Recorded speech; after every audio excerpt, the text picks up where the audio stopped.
in the history of the New Orleans.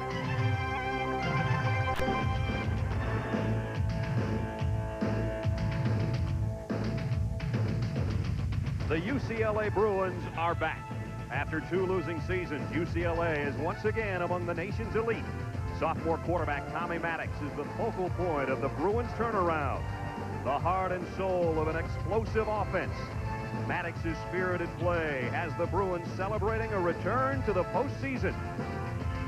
And Coach Terry Donahue bearing down on his 8th straight bowl victory.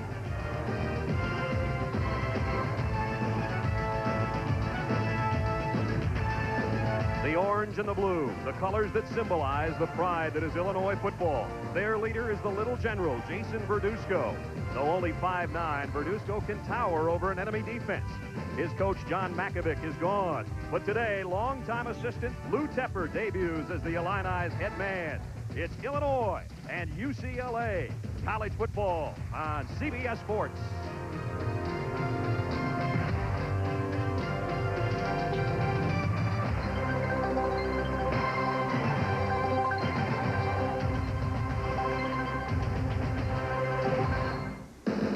It's the final day of 1991, but it will not be the final bowl game here on CBS. We had a great blockbuster bowl on Saturday night. The Mobile Cotton Bowl Classic is coming up tomorrow. But today, the 58th annual John Hancock Bowl takes center stage here in El Paso, Texas. 2 longtime rival conferences set to have at it, the Pac-10 and the Big Ten. It's the Fighting Illini of Illinois against the Bruins of UCLA.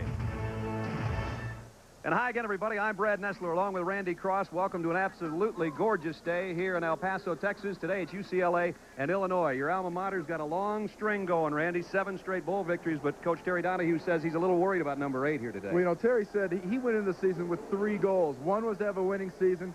2 was to beat USC. Number 3 was to get to a bowl game. But he spent the whole preparation time, and especially the week here in El Paso, really drilling his team on the fact that getting to a bowl game isn't enough. When you go to a bowl game, you got to win it. Well, certainly there's no lack of enthusiasm from this Illinois group. John Makovic gone, of course, to Texas. Lou Tepper's the new head man, and the kids have really rallied around him, I think. Enthusiasm is the key word. I mean, this team has really taken to the family style of coaching of Lou Tepper. And, you know, enthusiasm goes a long way in college football. If there's an intangible edge, it goes to Illinois, because this team really wants to get their new father figure off on a winning note. Well, I tell you, it certainly is appropriate. We're in El Paso, which simply means the pass, and we'll see plenty of them today from these 2 quarterbacks. Exactly. You know, Tommy Maddox is the marquee quarterback in this game, but look at the stats when you compare these 2 guys.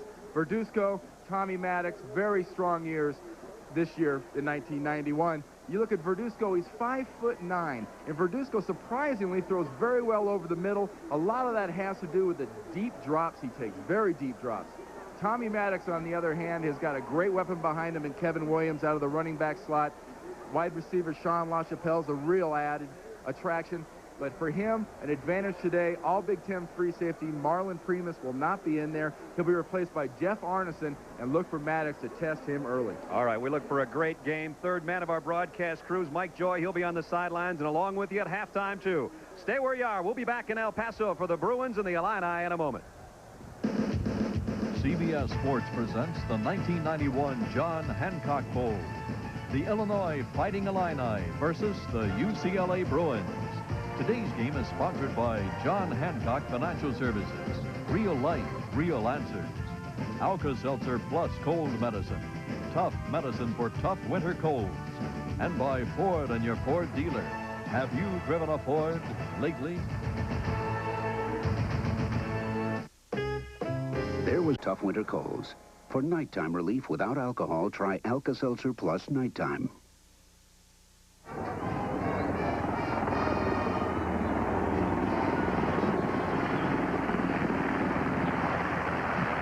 As we fly back into El Paso, Texas, here comes the Fighting Illini.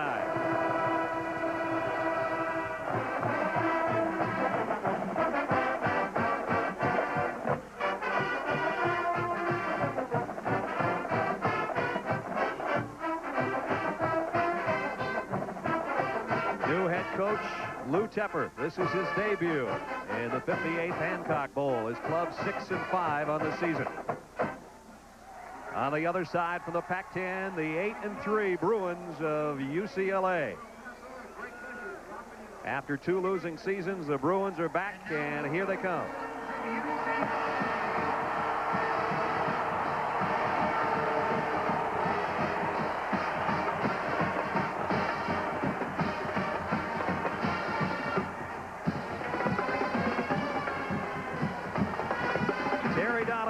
His 16th season at the helm.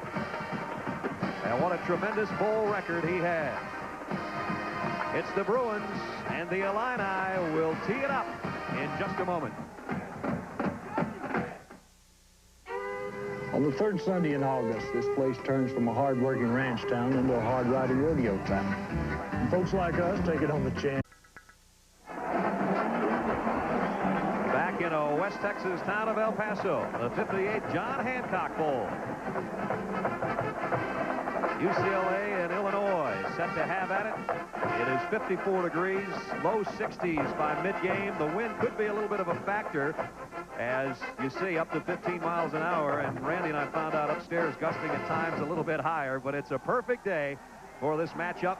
The series record between the two clubs, as you take a look, the last time out, it was all UCLA in the Rose Bowl, but overall, Illinois leads the series. This is the 9th matchup, and the Illini have won 5. I wonder what's going through the mind of a brand-new head coach, Randy. Well, you saw in the introductions, they brought the teams out. Terry Donahue very calmly walks behind his Bruins in. Lou Tepper was right there at the head of the pack, sprinting in. This guy right now is pumped up. He's a 24-year assistant coach. This is his first shot. And I tell you, there's a lot of genuine love and admiration between he and his players. As you said, he is trying to make it a family atmosphere. He says, and I'm the father of the group. And from what we've been able to tell from his players, all his kids are taking pretty well to him. Terry Donahue. 13 winning seasons over those 16 years. 75% winning percentage in bowl games. And only Bobby Bowden and Pat Dye can make that claim. And that's not bad company. Illinois has won the toss. They will take the football first. And the kickoff game specifically concerns Terry Donahue. He says, my guy won't get it past the 15. He's got to hang it up there. He's got the wind with him. And we're underway in El Paso. Clinton Lynch lets it go out, and it got out right at about the 1-yard line. So penalty marker down, and it'll be excellent field position for the Fighting Illini as they start offensively behind the Little General, their leader, Jason Verduzco. And you saw the numbers on him. Joining him, Camino Bell and Steve Fagan, the running backs. The receivers, Elbert Turner and John Wright. The tight end, he's a big one, and he's going to be a good one. Ken Dilger. The offensive front, angle at center.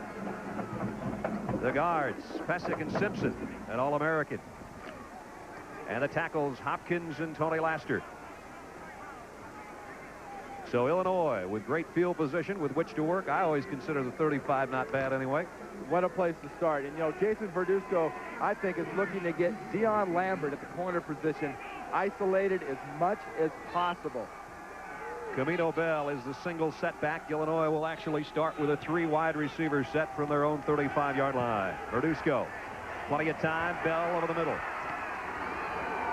And Camino Bell has got almost 6 yards. As we take a look at the front for UCLA, Walker at the nose.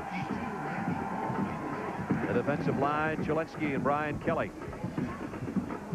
Greedy and Cole, the linebacking core, along with Malone and Ali. The secondary looks like this. Gray with 10 interceptions and Dion Lambert on the other side. And the safeties, Matt Darby, one of their leaders, and Othello Henderson is the other safety.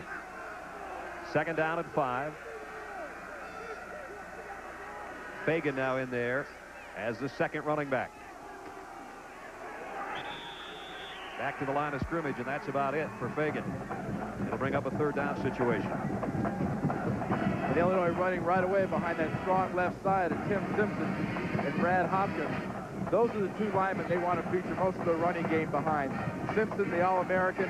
Hopkins, I think, very much underrated. This is a duo that could give UCLA a lot of problems on that side. There's Hopkins right there, number 79, and 69 is Simpson, the guy that Randy talked about. It's third down, a long 4, quick count. Here's a little option. Verduzco keeps and got drilled for a loss on the play. And that play right there was put in by new head coach Lou Tepper. The option Lou Tepper believes is a play that can really give defenses problems. Even if it doesn't work, if you surprise them with it, it makes the defensive coaches for the other team have to get over there and do a little emergency game planning. He didn't take that long to show it to us, did he? He said you might see a little option. We didn't really expect it in the first series. Deep for UCLA. Punting situation. Sean LaChapelle is back for the Bruins and takes it at the 12. Broke a tackle, found a little seam and got across the 20 out to the 22, and a 10-yard return for LaChapelle. Derek Rucker made the stops on the special teams for Illinois.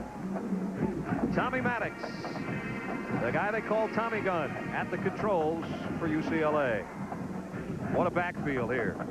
Khalif Carter and Kevin Williams. LaChapelle have just fielded the punt along with Paul Richardson. Daly is the tight end. Will set the offensive line after this snap as the Bruins work just inside their own 23-yard line. Williams, the tailback, in the eye, and he'll get the first carry of the day. And he got it across the 25, near the 26-yard line, behind this front wall. Gideon at the center spot. Spalding and Wilder, the guards. And you like these tackles, Randy. They are the strength of the offensive line. Parker and Nowitzki. Inside, they're quick. They're better pass blockers. The tackles are the run blockers on this UCLA line. UCLA, or rather the Illinois offense, already working on some strategy. They had one shot and had to punt it away. Second down, 7. Maddox looking left. And now deep middle. Got his man. Out to the 49 is Daly, the tight end. And a pickup of 23. Let's take a look at the Fighting Illini defense. Zitnik at the nose.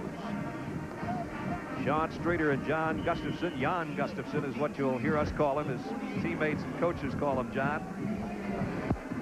Pulaski and Howard outside. Inside, the linebackers Brown and Shelby will check the secondary after a 1st and 10 UCLA from its own 49-yard line. Keep an eye on Pulaski, number 8, number 98, 15 sacks this year in the Big Ten. Maddox stumbles and goes down. Sacked himself back at the 42-yard line. And finishing off the Illinois defense, Crumpton and Johnson on the corners. And Hopkins in there, one of the leaders in the secondary. Jeff Arneson making a start today. That's right. Marlon Primus broke a bone in his foot. Decided on the 26th of this month, I'm not going to do it. I can't play in this game. He's looking forward to a great pro career. Maddox tripped down for a loss of 6 at 2nd and 16. Drops to throw, steps up in the pocket and goes left side. And that one's going to be blown dead right at the 46 as Williams touched a knee down over there. As we saw in that last play of Tommy Maddox when he dropped back and stumbled, the key to getting pressure on Maddox with guys like Pulaski and Howard and company is to get at Tommy Maddox early. He's not a real mobile quarterback. If they can get pressure on him early, make him aware of it, he really does not move around well. As a quarterback, you never want to be in a third down situation like this one on your opening drive. Third down and almost 14 for the UCLA offense.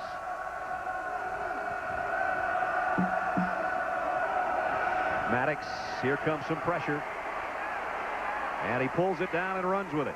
Doesn't get the first down, but he got it back across midfield and down inside the 45-yard line.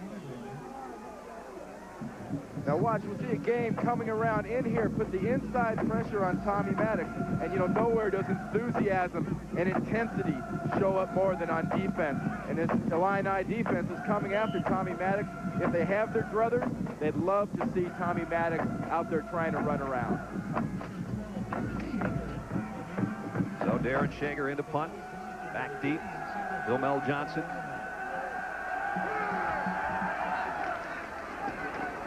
To try to hang it to the far side. And he got all of this one with a wind at his back into the end zone touchback. 45-yard kick, and Illinois will have it at its own 20-yard line when we come back.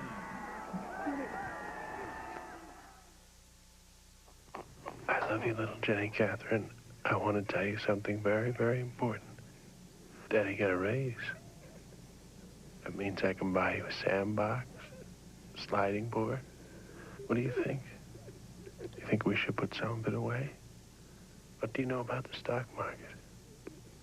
I love you, little Jenny Catherine. Guess what? Daddy got a raise.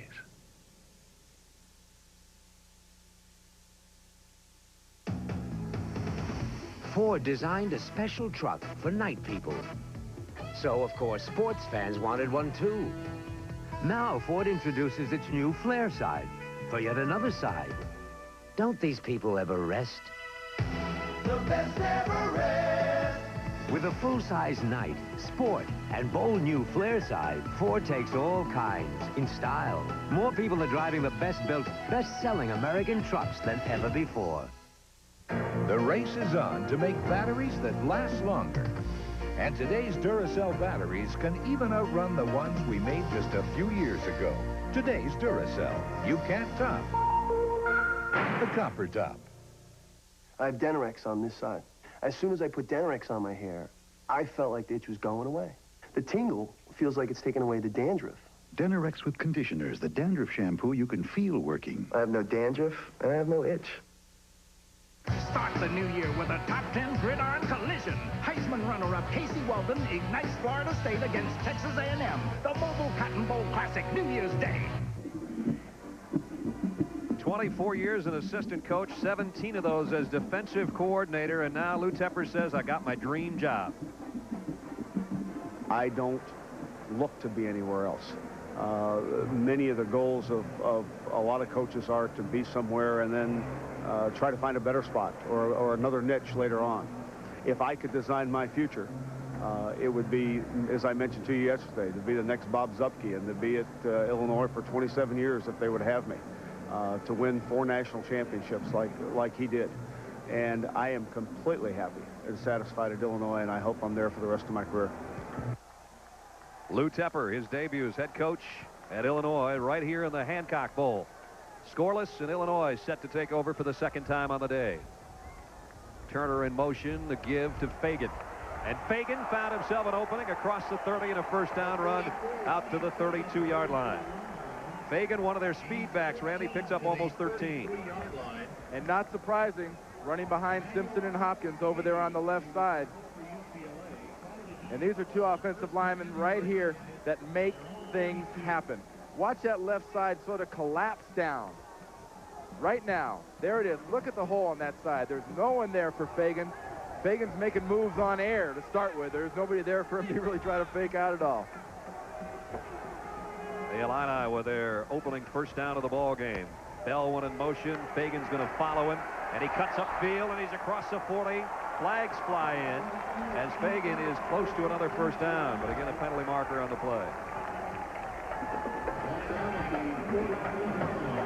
Illinois not exactly known for its running game this year, averaging 140 yards a game. And UCLA has really improved their defense this year, Brad, specifically their defense against the rush. The Illini coming out early and just pounding it right at them. They picked up the flag, so take it away. Illinois first down. Quick count, play fake. Verduzco wants to throw off the roll to the left side. Man open, he got him. Albert Turner to the 20-yard line. 37-yard pass play.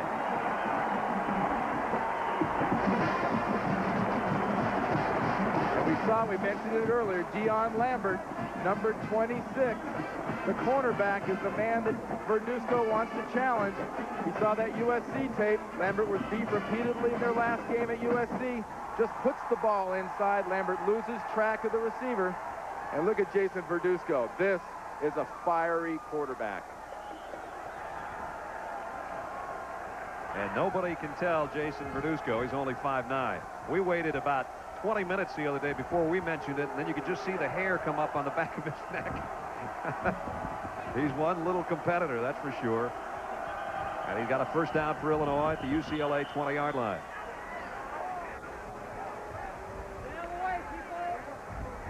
And James Knight will tell us why we've got the stoppage in play, our referee today. There is no foul. The 25-second clock should have been reset when the ball was moved by the wind. We'll start with 25 seconds. And on that last play, Brad, we saw Illinois do something we'll see him do all day long, and that's move that pocket around for Verduzco. He is 5'9". They used to move him right. They like to move him right. They like to move him left. And Terry Donahue for the UCLA Bruins is worried about containing this guy, and especially when he goes to his left to the open field. First and 10, Illinois at the UCLA 20. Fagan and Bell in a dual set. Tight end, Dilger in motion. Verduzco fires it to Fagan out of the backfield. And Fagan's got about 8 yards near the 12-yard line. Matt Darby made the tackle from the secondary. Steve Fagan, there's his numbers receiving on the year. 17 kids in the family, 10 boys and 7 girls. He's the second youngest. No wonder he's so fast. He had to get to breakfast in a hurry. The rest of his family, the rest of the boys are probably 6'5". He got there last and he got all the sides. Jason Verduzco right now, 3 out of 3, 49 yards. The last one went to Fagan for 8.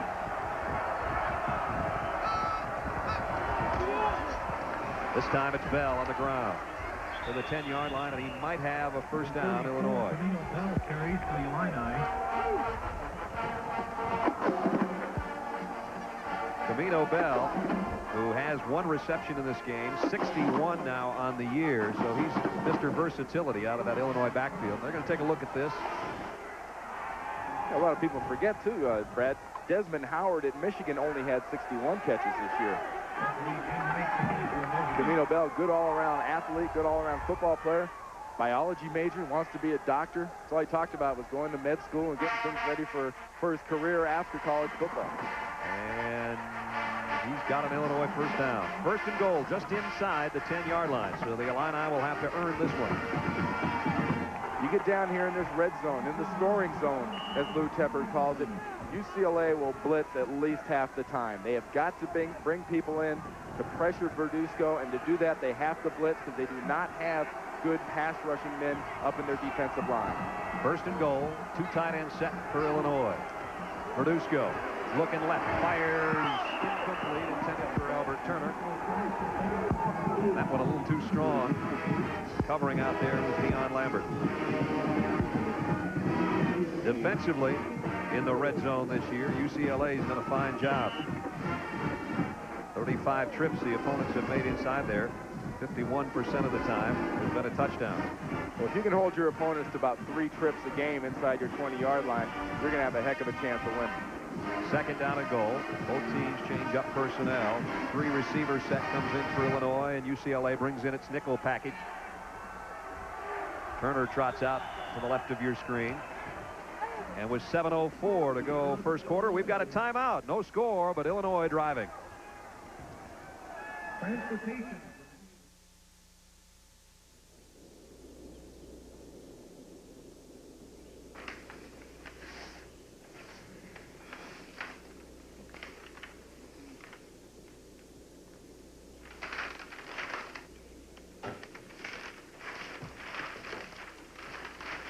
My father grew up in the Depression. I grew up in the 60s. He fought a war, and I didn't. His whole life, he loved only one woman. I'm divorced. All we ever saw in each other were the differences. I think we fought because we believed there'd always be time to take things back. Make things right. I think now's the time for me to do that.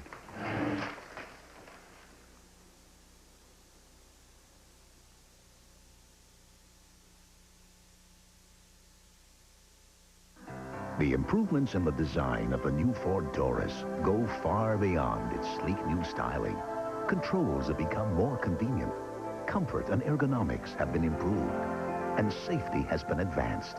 by offering dual airbags, a Ford Motor Company exclusive in this class, and the added protection of anti-lock brakes, because the strength of Ford Taurus's design has always been in substance as well as style. Have you driven a Ford lately? Come to a place where fantasies become reality. It's magic. And where anything can happen. When Hearts Are Wild premieres January 10th. With Mike Joy and Randy Cross, Brad Nessler back at the Hancock Bowl, 7:04 to go. First quarter, Illinois driving as they've gone 71 yards in 6 plays. What do they do down in close here, Randy? Toward the end of the season this year, John Wright, the 6-footer out of St. Joseph, Illinois, has become the man in the must-go-to situations. At Verduzco's height, though, he doesn't hit him quick. Camino Bell got about 2. And it'll bring up the 3rd and goal now. And now we really expect to see a pass. And when you talk about Jason Verduzco's height, the only time it is really a hindrance for Verduzco is when he's trying to hit the quick, short crossing pattern, because those linemen don't have a chance to sort of sift out of the way and give him those lanes to throw through. And here he doesn't have the opportunity to take that deep drop, or he'd be making a 30-yard pass just to try to get it to the end zone. Looks the slant, Turner, and it's intercepted. And we might have a touchdown from Arnold Ali if he can outrun Verduzco all the way back to the 42-yard line.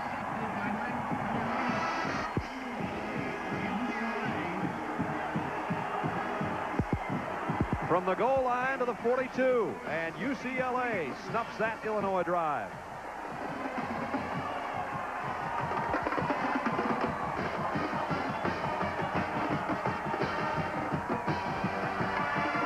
Here is Arnold Ali right here. Watch this entire zone, though. Verduzco forces this ball in there, trying to make something happen.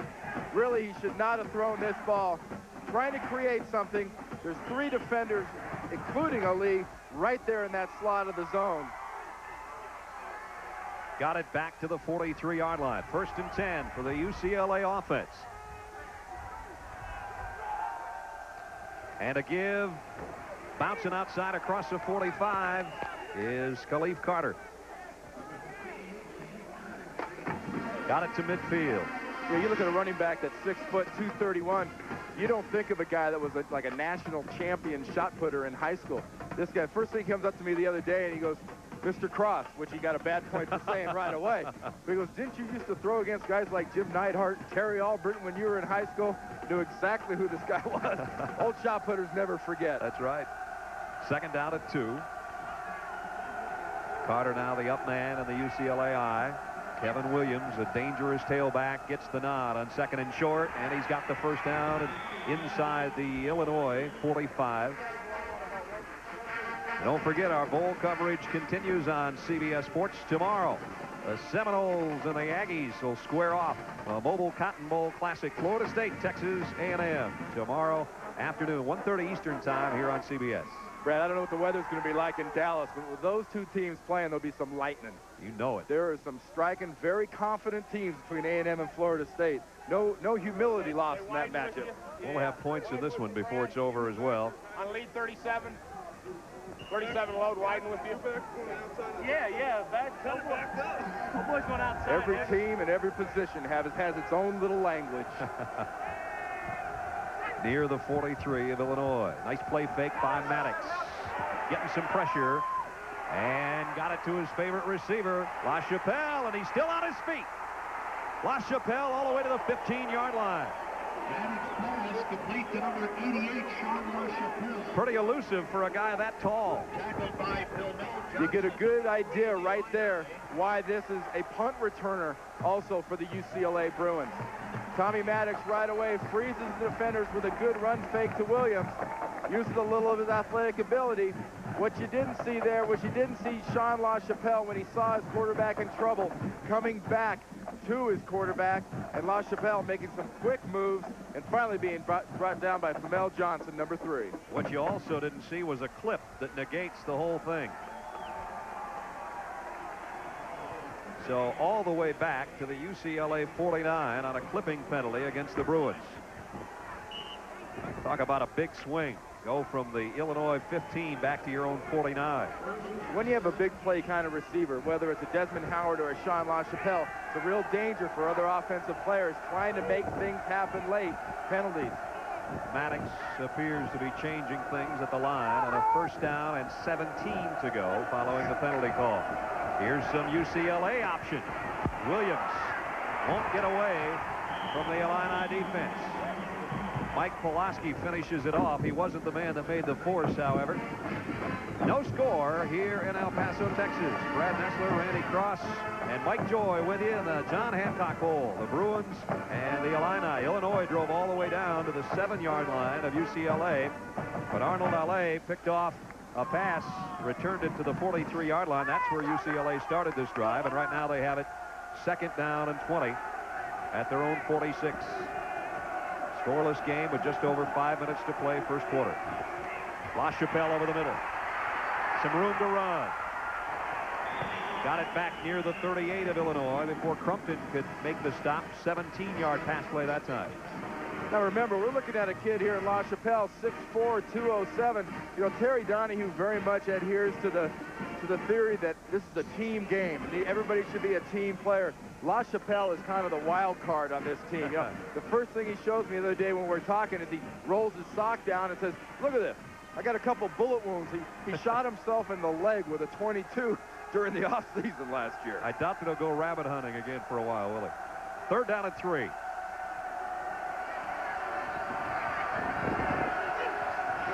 Fumble. And Illinois says they have it. You'd expect no less. Let's see if the officials agree. They will. We talked about the fire and enthusiasm coming in here with Lou Tepper. UCLA's had its big defensive play. Illinois just had their big defensive play to help them maintain their enthusiasm and their intensity. Looks like Sean Streeter is going to be the guy to come up with this loose ball. Just a bad exchange where it seems Maddox is trying to run out, get away a little early. They were trying to set up an option, and it looks like Streeter did get that one. So 2 big turnovers, snuff out drives, and Illinois has got it back at its own 40-yard line with 4:12 to go first quarter. An interception and now a fumble as you see the turnovers even. And Jason Verduzco set to go back to work. 3 wide receiver offense. Comes back to Bell out of the backfield, who just got leveled. And you could hear that one way up here and probably way up on top of the mountain the stadium's built into. Randy Cole. The Sergeant Rock of the UCLA defense. Former Marine, refer to him as the Sarge. You know, Terry Donahue says this guy is a lifer. When he's done here at UCLA, he's going back into the Marine Corps as a lieutenant. From 18 to 22, spent in the Marines, bulked up, came out definitely a man, and he's the leading tackler among the linebacking corps for the Bruins. 2nd down and 9. Moody in motion out of the backfield. Fagan tries to follow him in another major collision as UCLA, their defense so improved this season, and they're showing why here so far this afternoon as Miller just made that last tackle. Here's what we're talking about. 101 yards. Look at that 97-yard improvement in 1 year. Extremely impressive. Get a lot of help out of their defensive backfield. Never hurts to have a guy like Darby who can really get up there and smash people. And they cut the touchdowns rushing in half. Pulaski doing a little re-wrapping on the sideline. Little maintenance. Going for a little checkup. Lube. Here's Illinois from the shotgun for the first time today, and there's that deep drop we talked about so Verduzco can see where he's going. Actually had his man over the middle. Gus Palma thrown a little bit behind him, couldn't hold on. And another nice play by Arnold Ali, knocking that ball away. He's had a big game so far. Ali just sitting in the middle, getting his zone responsibility as he sees his pass come in. Right there, knocking it down.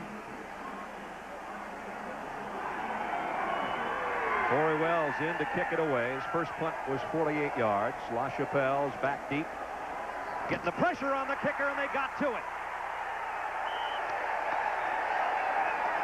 Michael Williams, I think, is the guy that got the punt.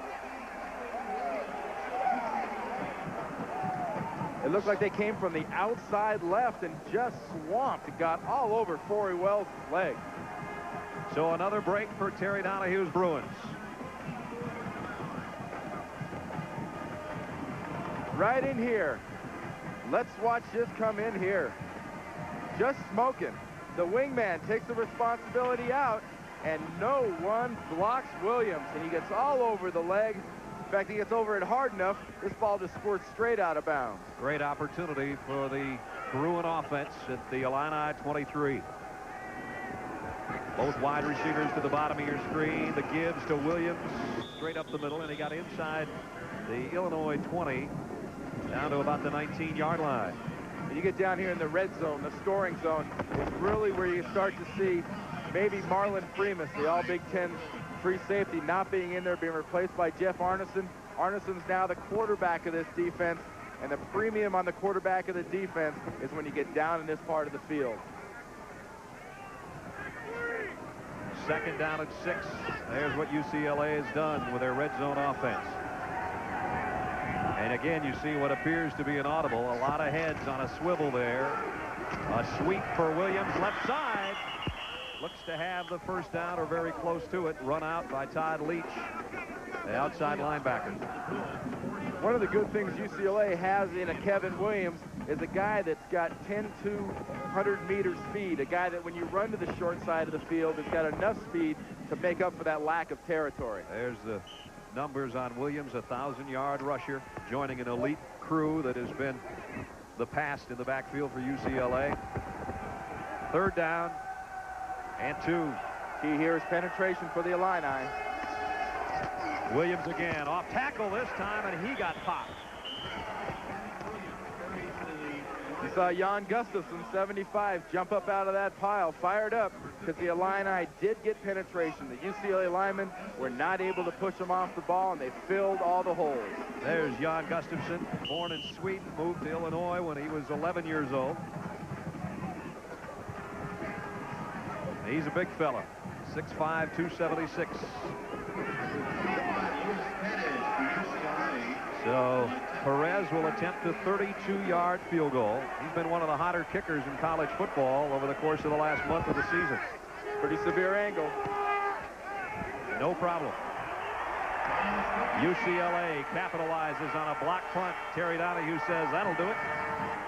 The Bruins go in front. 1 minute and 7 seconds to go, first quarter. It's UCLA 3, Illinois nothing.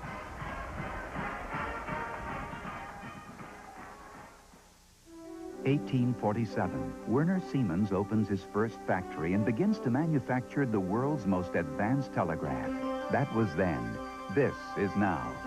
Today, Siemens has 60 factories all across America, with over 15,000 manufacturing people turning out an astonishing variety of high-tech electronic and electrical products with quality American industry can count on.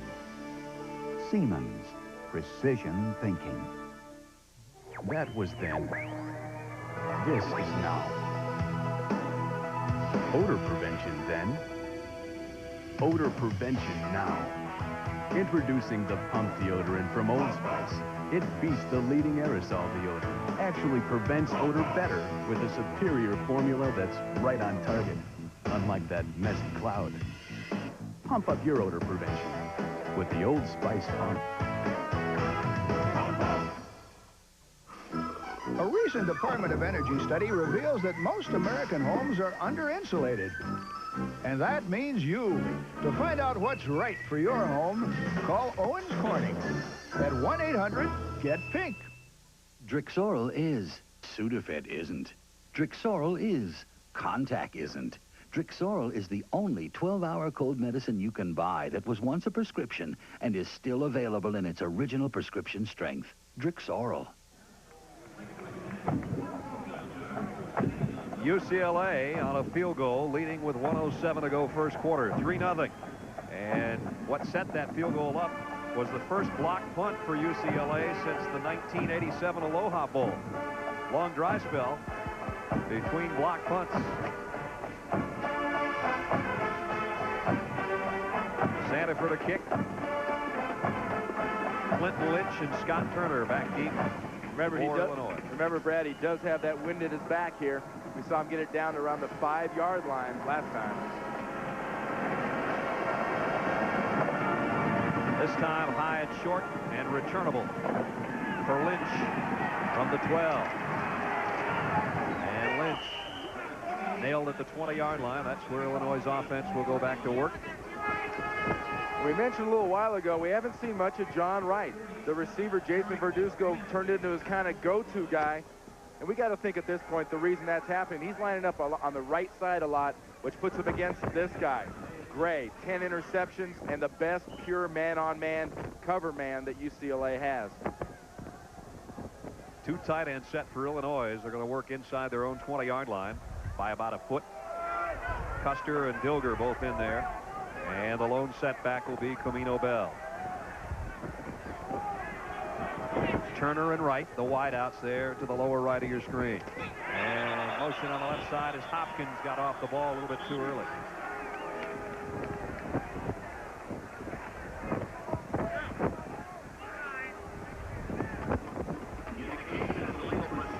Legal procedure against the left side of the Illinois line makes it 1st and 15. Dead ball foul, illegal procedure, offense. So 5-yard enthusiasm foul. There's Mr. Enthusiasm.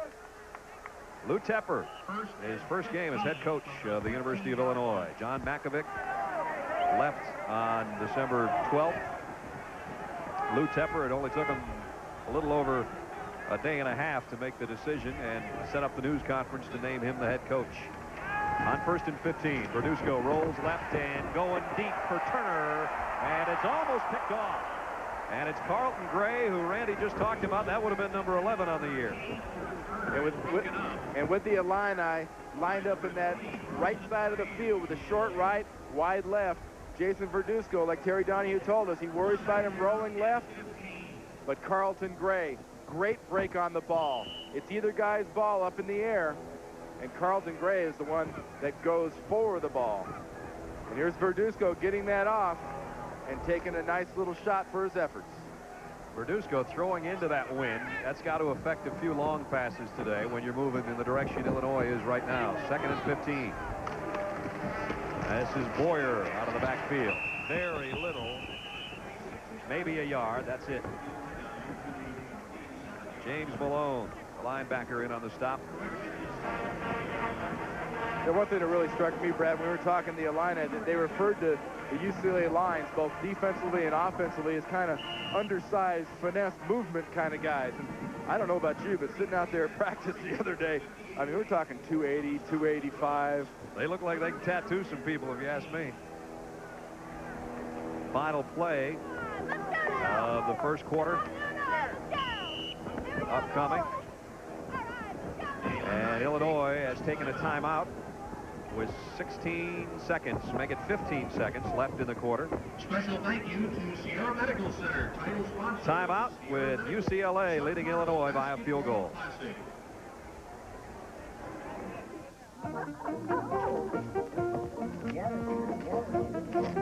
Wonder what's going on here.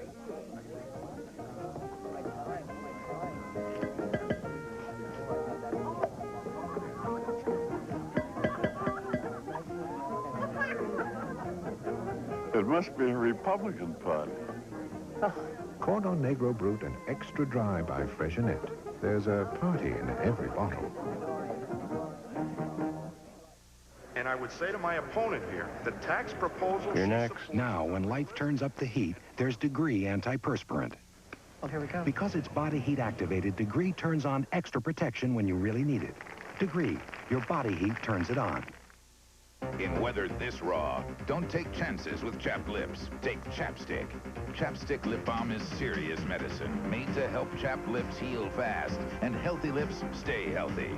This winter, don't take chances. Take Chapstick. Prices are low at Subway, but I'd rather focus on sandwiches. People call them hoagies or heroes or submarines because they're shaped like submarines, but we call them Subway sandwiches. Our 6-inch meatball sub features meatballs and sauce on bread I just baked, all for a low economical price. I won't say how low, but you'll probably find enough in the cushions of your couch. For 25 years, Subway has quietly made some of the best sandwiches anywhere. Like the 6-inch meatball sub, only $1.69, only at Subway.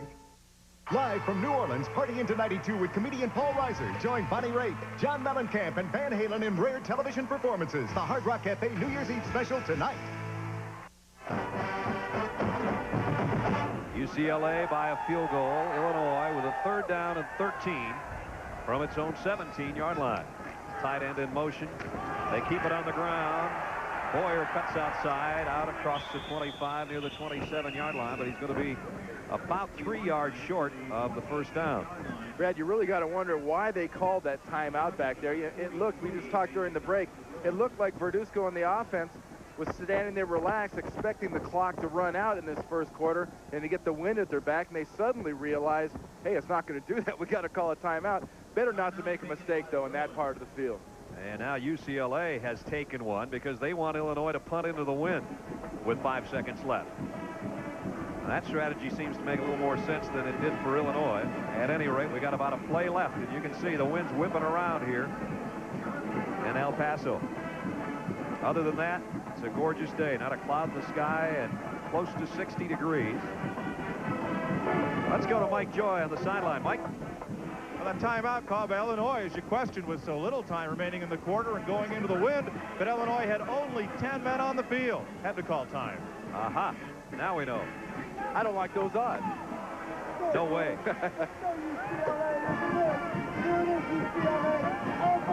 So now the Illini forced to punt into the wind. Corey Wells, last time, it only got about 8 inches off his foot.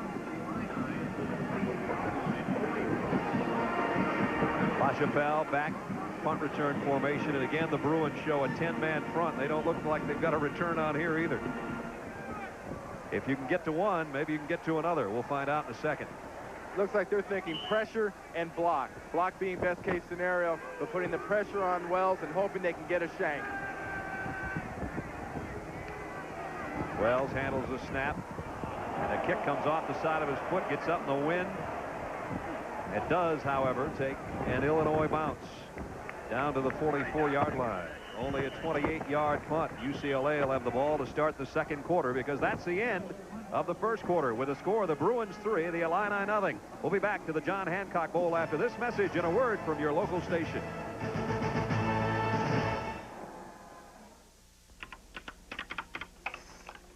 Sometimes kids laugh when I talk.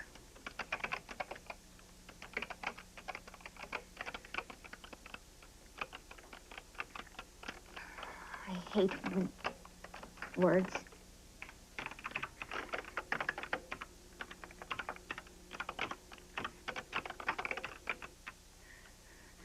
I love being able to say,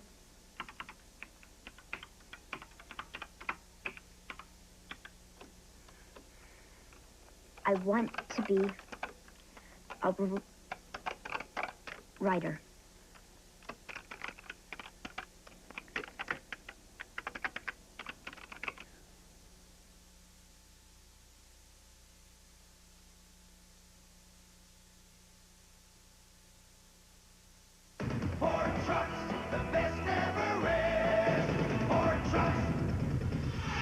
First compact truck in America was an import, remember? Uh-huh. And then along came Ford Ranger. Now the best-selling compact pickup 5 years running. Ranger offers 4-liter power, push-button 4-wheel drive. Technology the imports can't match. Mm-hmm. So who sent who back to the drawing board this time? More people are driving the best-built, best-selling American trucks than ever before. I like the Sprite in you.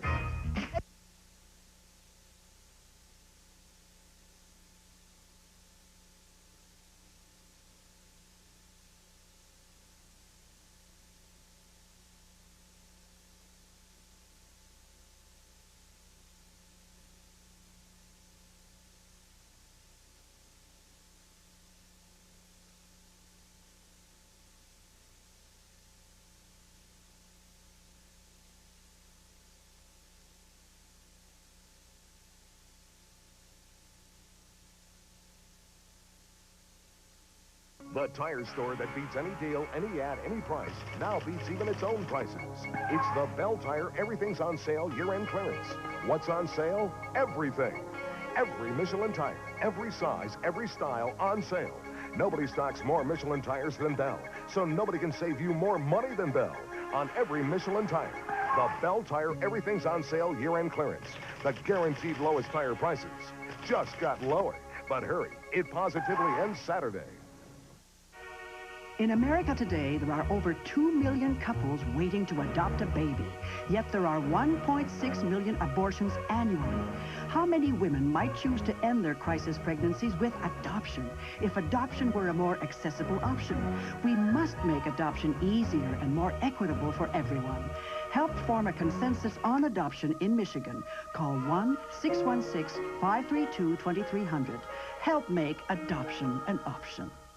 Amen. Hancock Bowl starting the second quarter with UCLA in front 3-0, and they work from their own 43-yard line. Quick toss. LaChapelle broke one tackle and got out near midfield. Let's go to Mike Joy. Mike? Harlan Primus, 4-year, all Big Ten free safety on the sidelines instead of out there where they need you today. That stress fracture didn't quite come along. No, it kind of slowed me down a little bit, but I was capable of playing if I would have had worked out a little earlier before coming down here, but my foot didn't allow me to. So. Well, what do you bring to this team today? I'm bringing a little extra, one extra coach and a little enthusiasm. Okay, you'll be okay for the Japan Bowl? I don't know, but I'm canceling the Japan Bowl. I'm just going to play in the East-West Shrine. Good for you. Good to have you here. All right, thank you. Brad? And we're sure Marlon's career is not done at 6'4", 225. There's a guy that's taken his place in the starting lineup today, Jeff Arneson, a sophomore who has seen very limited game duty. 6'4", 2 1/4, free safety. I mean, those used to be guys you gave scholarships and bulked them up to be guards and tackles. Man. He's also the kind of guy, Marlon says, who can fire up the offense when they need a kick in the pants. He's done that a couple of times this year. And we saw Jeff Arneson. He's done a fine job in the middle where UCLA is attacked, is out in the flats of the zones and letting the receivers just run with the ball after the catch. There was an offside penalty on Illinois, so UCLA has a 1st and 5. Not much for Kevin Williams. He's found it tough going inside against the Illini defense today. Got a couple. It'll bring up 2nd down and 3. Dana Howard, along with Zitnik, the nose man, made the stop. There's a look at Dana Howard. This Illini defense is a defense specifically designed for Big Ten kind of running play to really guard the inside. They know their gaps. They know their responsibilities. The linemen stuff very well, kind of like you see the two-gappers in pro football. They stop these linemen up. Where UCLA is looking to run, I think realistically is outside to test the run support of the defensive backfield. And Tommy Maddox doesn't like the look of his offense or the group he's looking at across the line. And with 13:56, he'll talk it over with Terry Donahue. Bruins by a field goal. Don't forget, coming up this Saturday on CBS Sports, the Atlanta Falcons, who got throttled by the Washington Redskins during the regular season, will be a new-look group, though, with Chris Miller, Mike Cannon, Deion Sanders in the lineup as the Falcons take on the Redskins. The NFL today, last word before kickoff, gets things underway. And following that big football game, college hoops. And the Fighting Illini will be involved in that one against Connecticut. That's a 3:45 tip as the road to the Final Four continues on CBS Sports. That's all coming up Saturday afternoon. You talk about the Atlanta-Washington game, Brad. If there's a team in the playoffs, I think at this point that has a real edge as far as enthusiasm and athletic ability in a match, I think it's the Atlanta Falcons. Washington takes them lightly at all this coming Saturday. Washington will watch the rest of these playoffs from the sidelines. I sure don't think it'll be 56-17 this time. I agree with you. Not a chance. Not with Deion Sanders and the rest of them back. Illinois, as a group, came over defensively for a huddle around their head coach, as you saw. And now UCLA has a 2nd down and 2.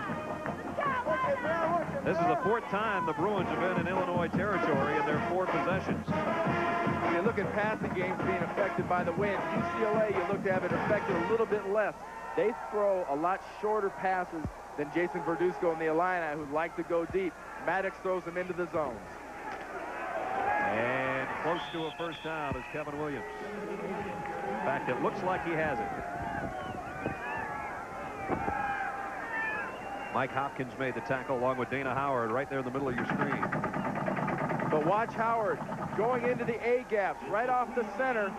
Almost a semi-read blitz, is trapped out effectively by Nowitzki. They get inside of Howard that time. You know, Howard in that blitz inside, Brad, is a thing that UCLA is really worried about to disrupt specifically their pass plays. They have a tough time picking up a linebacker with their fullback.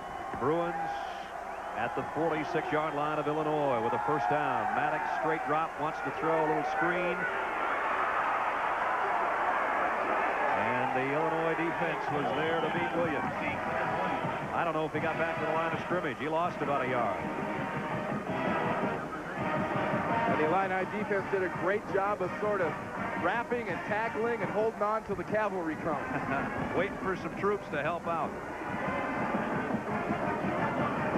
Well, as they spotted, he actually got back his forward progress, crossed the original line of scrimmage. He picked up maybe a half yard. Illinois got their nickel group in. They're expecting the pass and bringing the rush. And here's a 3 wide receiver set for UCLA. Pressure coming on Maddox. He got rid of it in and out of the hands of Ricky Davis out of the backfield. Tommy Maddox, only a sophomore, but he's in some pretty good company as far as what he's done over his 2 years. Multiple 2,500-yard passers during the regular season. The list isn't very long. Elway of the Broncos, Wilhelm of the Bengals, and now Maddox with back-to-back 2,500-plus seasons. Another name that isn't on that list, a former UCLA quarterback, Troy Aikman, another guy you'd expect to see there. Troy's here at the game today, as a matter of fact. 3rd down and 10. Maddox too far out in front of Sean Wills. So again, UCLA gets in Illinois territory and sputters a little. Keep an eye on Tommy Maddox as he drops here. Right before he throws, you hear the term happy feet. Young, inexperienced quarterback get those kind of happy feet. The body gets out of position, and when they do throw, they're throwing more on impulse and urge and aren't mechanically correct. And that time Maddox wasn't able to complete it because he was not mechanically correct. Darren Shager in to punt. The regular long snapper, John Winnick's on the sideline with a bad foot, but still they get the snap back. Shager gets the punt off, and now it takes a great UCLA roll all the way down to the 7-yard line. It's going to be a hole for Illinois to try to dig out of when we come back. 12:26 to go in the half. All right. Very funny. Very funny. Very funny. Oh, it's his idea. It's his idea. All right. I'm going to stand up and read this. Oh, you made it. He made it. Yes. Yes. When you were 21, we drank a toast to it. Yeah. We did do that. When you were 30, I can't read this. You could boast of it. Now you're 40. Look at there. See? So make the most of it. Yeah. Well, isn't that clever? Take a look.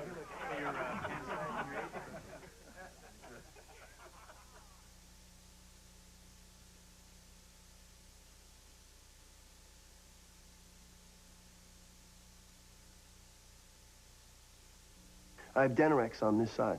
As soon as I put Denorex on my hair, I felt like the itch was going away. What does the Denorex tingle tell you? The tingle feels like it's taken away the dandruff. Extra strength Denorex with conditioners has strong medicine to fight dandruff and its itch, plus conditioners to leave hair healthy looking and manageable. The Denorex tingle tells me it works, and I see that it works. I have no dandruff, and I have no itch. Denorex with conditioners, the dandruff shampoo you can feel working.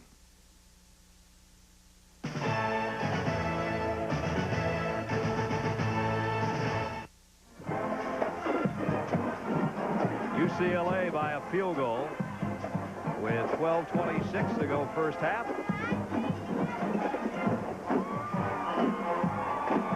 You know, Brad, coming in here, we're thinking about offenses, and it's not so much what the offenses haven't done. These defenses have been very, very effective, you know, but neither team has converted a 3rd down today. They're both 0 for 4. Three wide receivers set for Verduzco, but he gives it off to Fagan. And Fagan got out to the 14-yard line. 58th annual John Hancock Bowl in El Paso, Texas, where the Bruins are on the scoreboard with a Perez field goal of 32 yards. Illinois had driven down to a first-and-goal situation before Arnold Ale swiped Jason Verduzco pass. That ended Illinois' scoring threat. After a block punt, UCLA got the field goal. That's where we stand right now. 2nd down and 3, Illinois. UCLA thinking about a blitz. Here they come. Fagan. Well, he got to the 15, maybe the 16, but he didn't get the first down. Brian Kelly, first man there.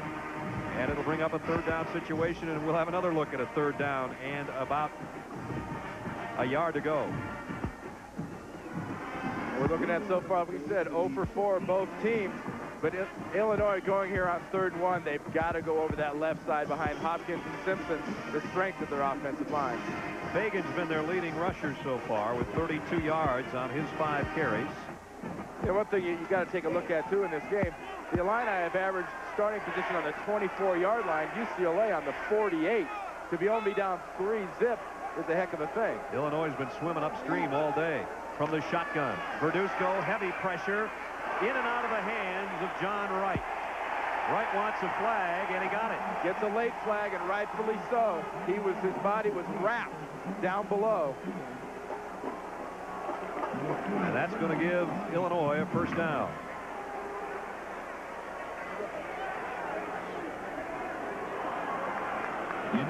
This is the first time they've tried to go to the guy that is Verduzco's basically favorite receiver, John Wright. Pass interference, defense, 1st down. See Verduzco firing this ball over the middle, and not a tough call to make. Wright was draped all over the back, and Verduzco stood in there pretty cool because Arnold Ale, coming from the inside, is all over Verduzco with the pressure. Giving it that. No, I didn't hit him. I didn't hit him. I just barely touched him, I swear. I didn't mean it. 1st down.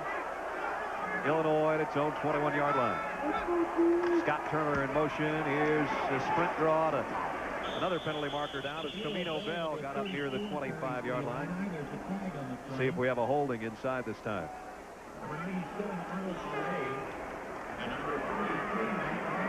Yeah, that'll be holding against the Illini inside. So back-to-back penalties. This one goes against Lou Tepper's troops.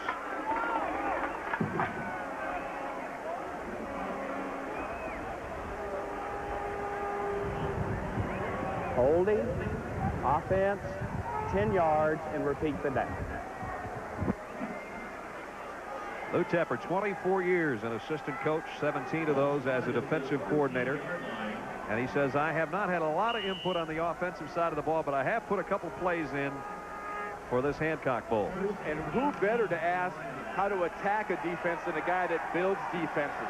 And the challenge right here, Brad, this long of a situation. 1st and 18. David Olson, a tight end in motion. Play fake. Verduzco, plenty of time this time, and goes high, intended for Albert Turner. And Mike Joy's got a special guest on the sideline. Mike? Sure do, Brad. Troy Aikman led UCLA to 10-game winning seasons in '87-'88 before being the #1 draft pick in the NFL draft, and has the day off. What do you think your alma mater today? Well, they're doing all right. It hadn't been quite as wide open as what I thought or what probably the coaches thought, but it's been a good game. We expected to see a lot more air and a lot more movement of the ball. Well, I thought so. I think the quarterback for Illinois is an outstanding player, and Tommy Maddox has had a great year, and he's playing well. And so, yeah, I think everybody expected the ball to be thrown. Well, I've got to ask you, Dallas and Detroit Sunday on CBS. What do you think? Well, I'm going to have to go with Dallas, obviously. We played them pretty tough when we were there last time. We moved the ball well offensively and defensively. We played well. Our problem was that we turned the ball over 5 times, which really cost us. So. And you're ready to play if needed? Well, yeah, I've been ready, and I'm ready to go if that opportunity is presented. Okay, hope so. Thanks for joining us. Troy Aikman And you know he's got an itchy trigger finger, but right now Steve Berline's getting the job done, and Jimmy Johnson has said he'll go with him or continue to go with him in the playoffs this weekend. Yeah, people make a lot of that Detroit game earlier in the year. Remember, the Lions lost Rodney Peete in that game and still beat the Cowboys. That's right. And they are so tough at home. Perfect, the Silverdome. Third down at 11. Blitz is coming up usually from the middle of the field with these Bruins. Here they come. Verduzco loads it and got it across the middle. Out near the 35 to John Wright. First down, Illinois.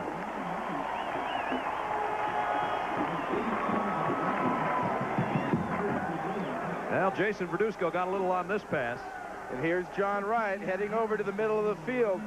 And it's a nice route. It's a nice job by Wright. But the great job is the cool and the calm and the fire coming out of the quarterback, Jason Verduzco, getting some serious heat. And he just stands there and says, hey, I'm firing this ball to my receiver because I know when he gets over the middle, I'll put it up. John Wright's going to get it. He might be only 5'9", but he's got a cannon hooked on the right side of his body. Play action. Wants to throw again. Got it to his tight end. Out to the 40 goes Ken Dilger. Verduzco's pass complete. Picked up close to 6. Dion Lambert made the tackle. Lou Tepper speaks very glowingly about Dilger. He thinks he's going to be one of the real comers. This kid's a freshman, 6'5", 245. He's going to be a load before he's done in Champaign. As you saw there, too, this is a kid that's got the ability to get into a defensive backfield, stress and stretch those zones, and with his natural size, he's a good run blocker. Verduzco, 6 of 11 for 70 yards, and he's going to put up his 12th pass. Maybe. Maybe. Still on his feet. And finally, got run out and run over. Onwetwebe, the nose tackle got to him.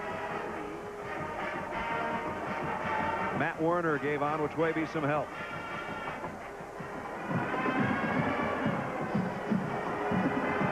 Now watch the drop of Jason Verduzco here. Most quarterbacks take anywhere from 7 to 8. He is at 10 yards right here. And watch what happens here when he gets the pressure, though.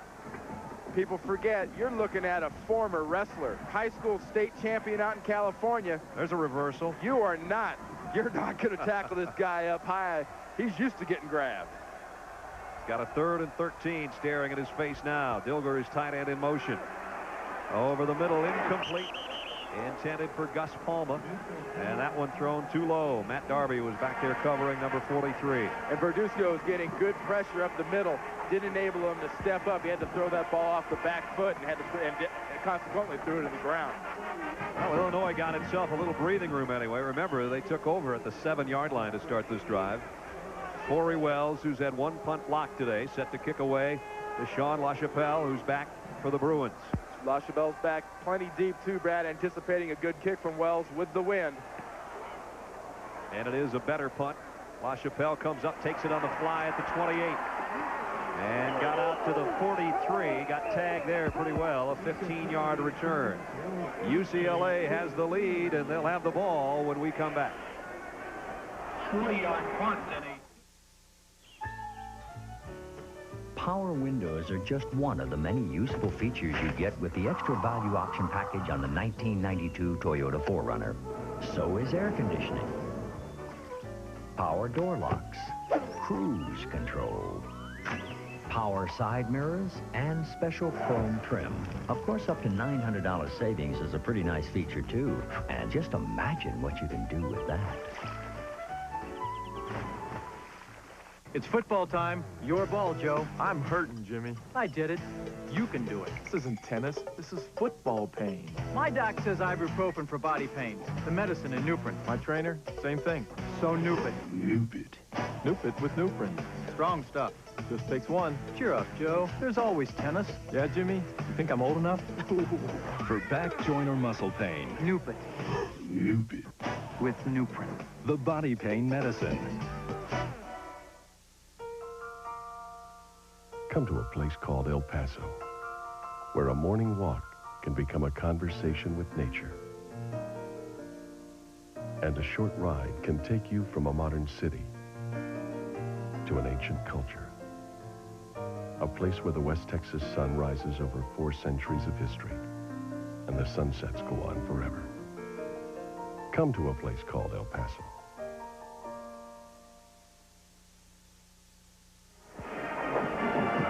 Now, if this group can see what's going on in the field, they got better eyes than our spotter, Miller Pope, which would be almost impossible. That's the view they've got of the Hancock Bowl. You know, missing from that picture, though? There wasn't a binocular in that group. That's what I mean. They've got to see what they're doing, I guess. That's not in the same county. Tommy Maddox brings out the UCLA offense. Brad Nessler, Randy Cross, and Mike Joy with you, along with our CBS crew for the 58th Hancock Bowl here in El Paso, Texas. 8:04 to go in the half. UCLA leading 3-0. Williams tries to follow his blockers and does, out to the 47-yard line. Got another bowl game coming up tomorrow, the Mobile Cotton Bowl Classic, tomorrow afternoon. It'll be the Seminoles of Florida State, Bobby Bowden's troops, who were #1 for much of the year, and the Aggies of Texas A&M. That should be a great battle. New Year's Day, 1:30 Eastern Time, right here on CBS. There's Williams limping off the field, holding that right ankle. UCLA has plenty of depth at running back. You know, they talk about guys like Sean Wills and Ricky Davis coming in. You're also talking about guys that have rushed for over 100 yards in a couple of different games this year for UCLA. Davis in there right now. He's the tailback in the UCLA eye as they shift to it on a 2nd and 6. And he'll get the call. And he'll get the first down. And he'll get into Illinois territory at the 46-yard line. Jeff Arneson and Mike Hopkins, the 2 safeties, have to bring him down. And the play that's become affectionately known as the counter tray. You pull your right side over to the left side. You hope to take advantage of some mismatches and double teams. They get it. Nice block by Vaughn Parker coming from his right tackle position.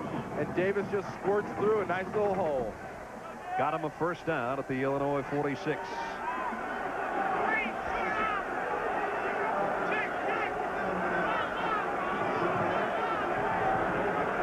The audible on, and the option coming. Davis again. This time he doesn't get back to the line of scrimmage. Illinois defense slides out there, does a nice job defensively.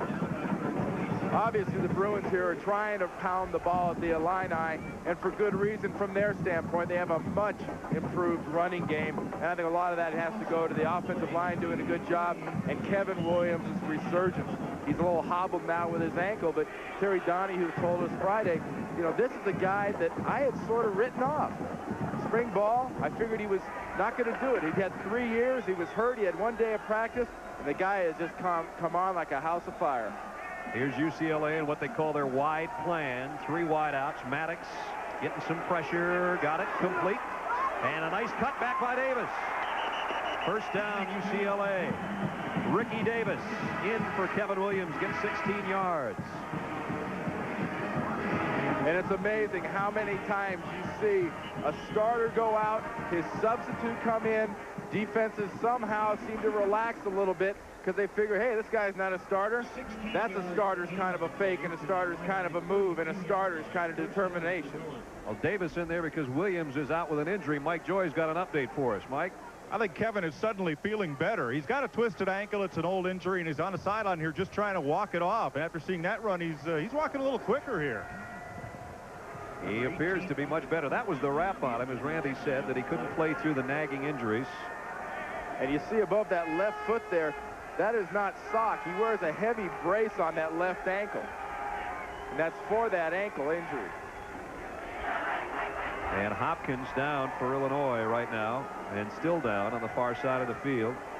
Now that's Robert Crumpton. That's Crumpton, the cornerback. And I tell you what, Illinois can ill afford to lose anybody else in the secondary. Especially at that cornerback position. I mean, they play a lot of different guys, but their guys on the corner are Crumpton and Samel Johnson. Crumpton up, and he is limping a little bit, but going off under his own power. That's good to see. He'll be replaced by Fred Cox, will come in number 15. Crumpton, a little more of a cover guy. Fred Cox, a little more aggressive, a guy that's liable to take more chances and really get after people trying to take shots. There's Fred Cox. the 6-foot junior out of Dallas, playing in his home state here in the Hancock Bowl. First down, UCLA at the Illinois 32. They lead 3-0 here in the second quarter. Maddox reloads and throws incomplete, and the reason it was incomplete was Pulaski, who plowed into him. You know, Pulaski's a guy, he's not very big. He says, you know, I'm looking forward to playing against these UCLA linemen. They're number 98, Pulaski. He goes, I only have to give up 30, 40 pounds. Well, that time he's lucky enough to work against a fullback, Smith, who's still about 260, and Pulaski uses hand movement and good quick feet to get by him. He walked in the room to talk to us the other day. We thought we had the wrong guy. He's just not that big, but he knows how to get to the quarterback. 15 sacks. 2nd and 10. Davis. And again, the Illinois defense stretches it out nicely. And Dana Howard, the freshman linebacker, made the hit. He's going to be some kind of player.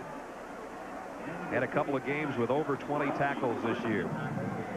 5:20 remaining in the half. UCLA at a Perez field goal, leading Illinois 3-0 in the John Hancock Bowl.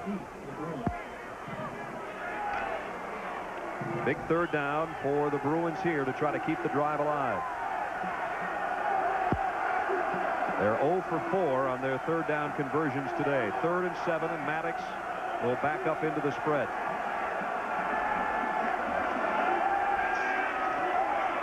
Got it complete out of the backfield is Davis, and it's a first down UCLA.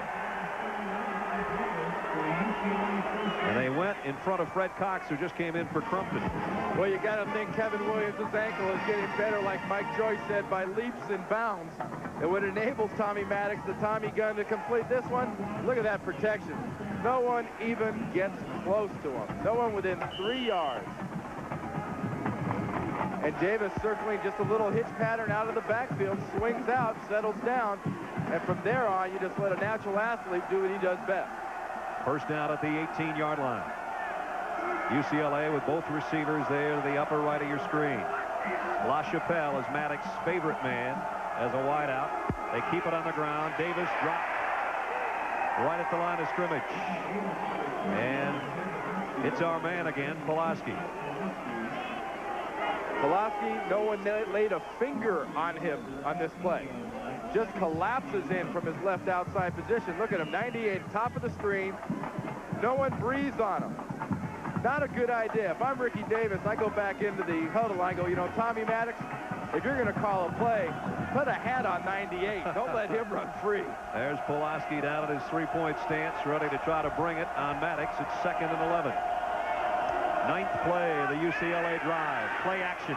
Maddox to the end zone. Incomplete. Intended for his tight end, Rick Daly. Pretty good coverage by Illinois in the secondary, and Maddox got that one out too far in front of his tight end. Jeff Arneson helped to make the play. And you got to be impressed by the job that Arneson in the middle of this defensive backfield has done so far today for the Illini. They're filling the gaps. You see Shelby, the linebacker, 53, dropping back there deep to fill up the little gap in the zone. 3rd down, 11, UCLA. This is a LaChapelle kind of down for Tommy Maddox and the Bruins.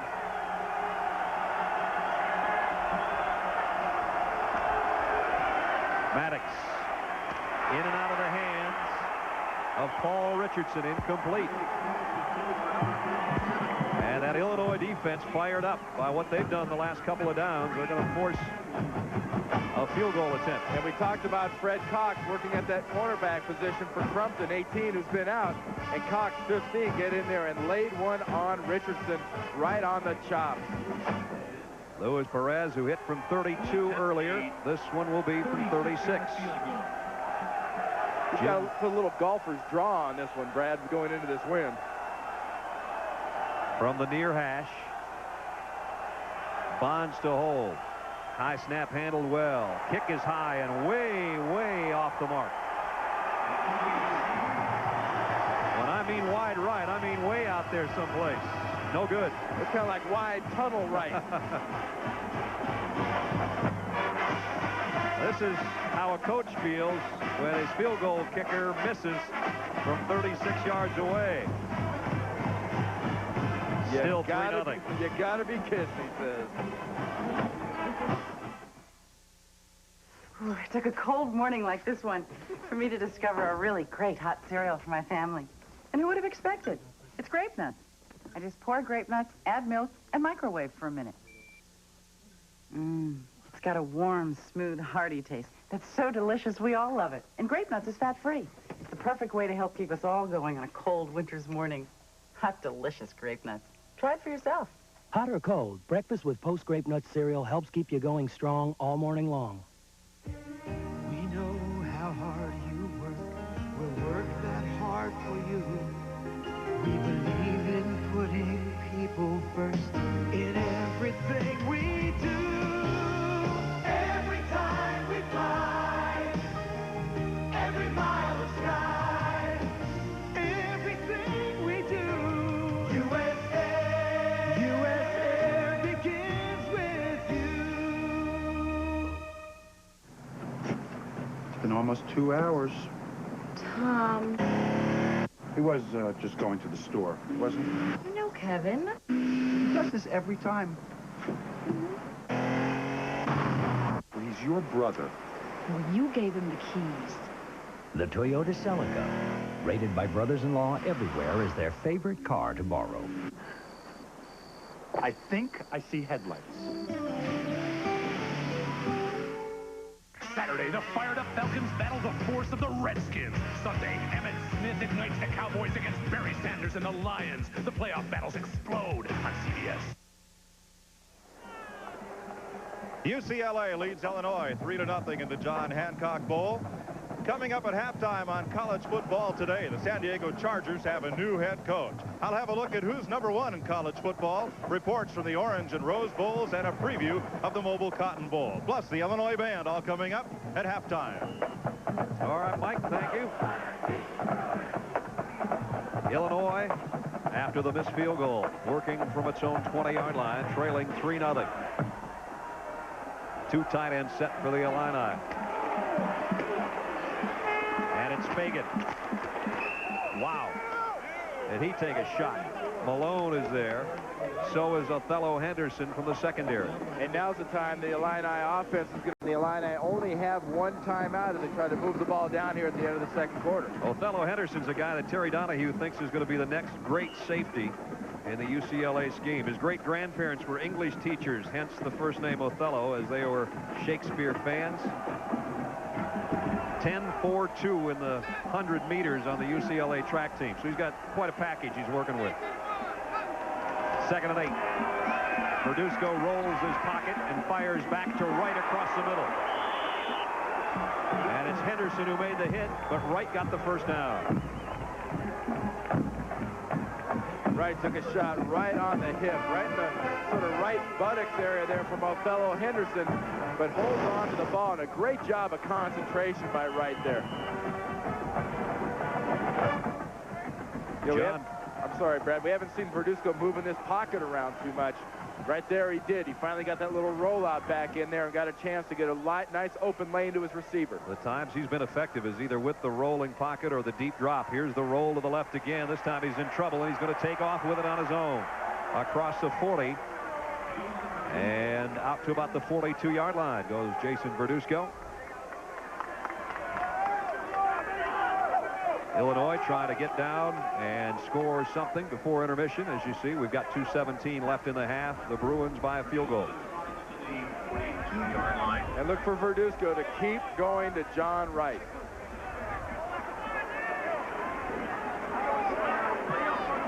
There's John Wright as he breaks the huddle. He's a third-generation football player.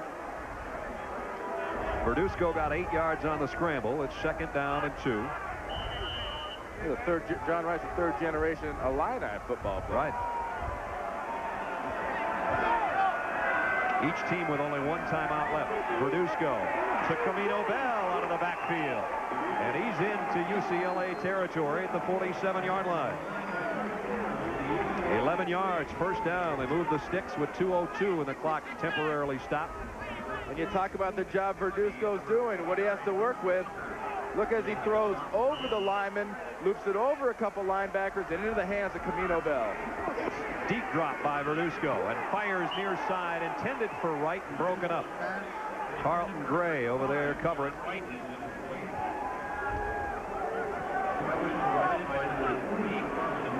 You know, Wright's a receiver. People think, hey, he's possession.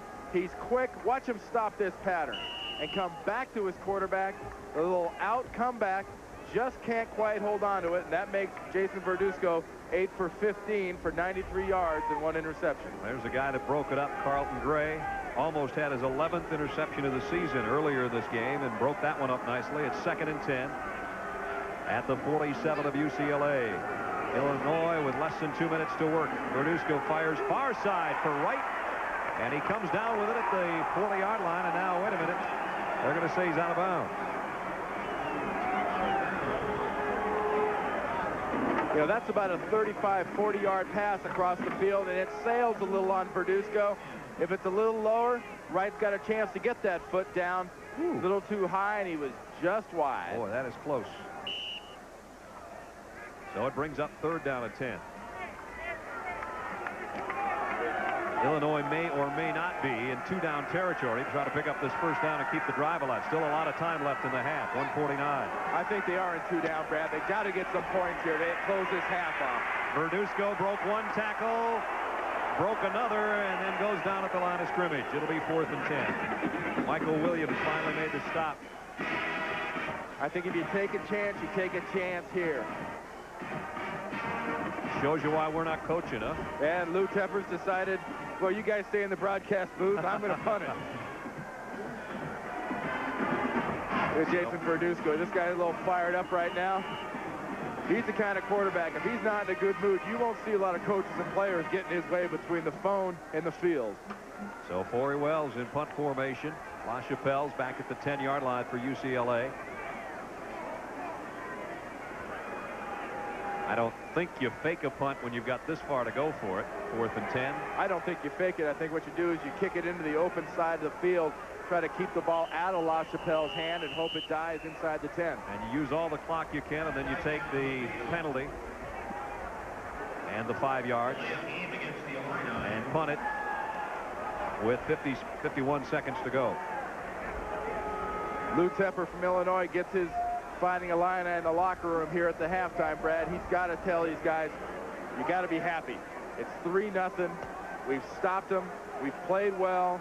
Look, this might be the 22-ranked team in the country, but you guys are playing right with them.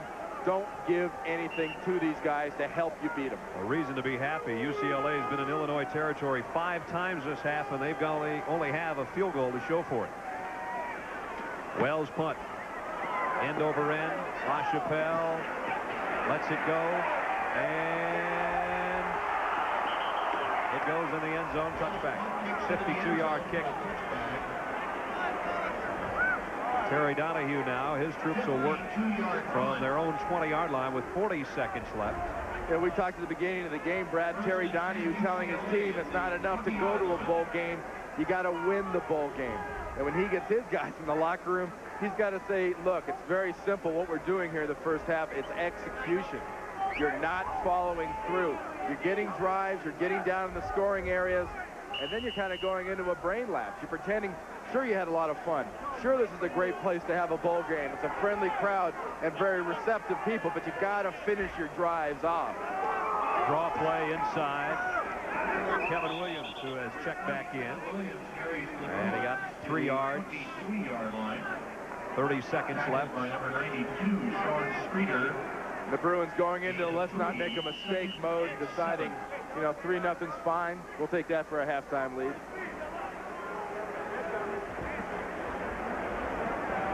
So the half will wind down, and the Bruins of UCLA will go to the locker room with a 3-point lead.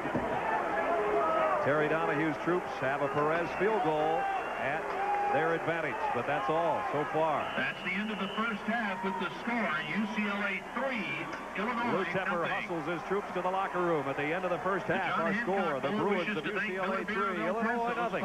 We'll return to the John Hancock Bowl after this message and a word from your local station.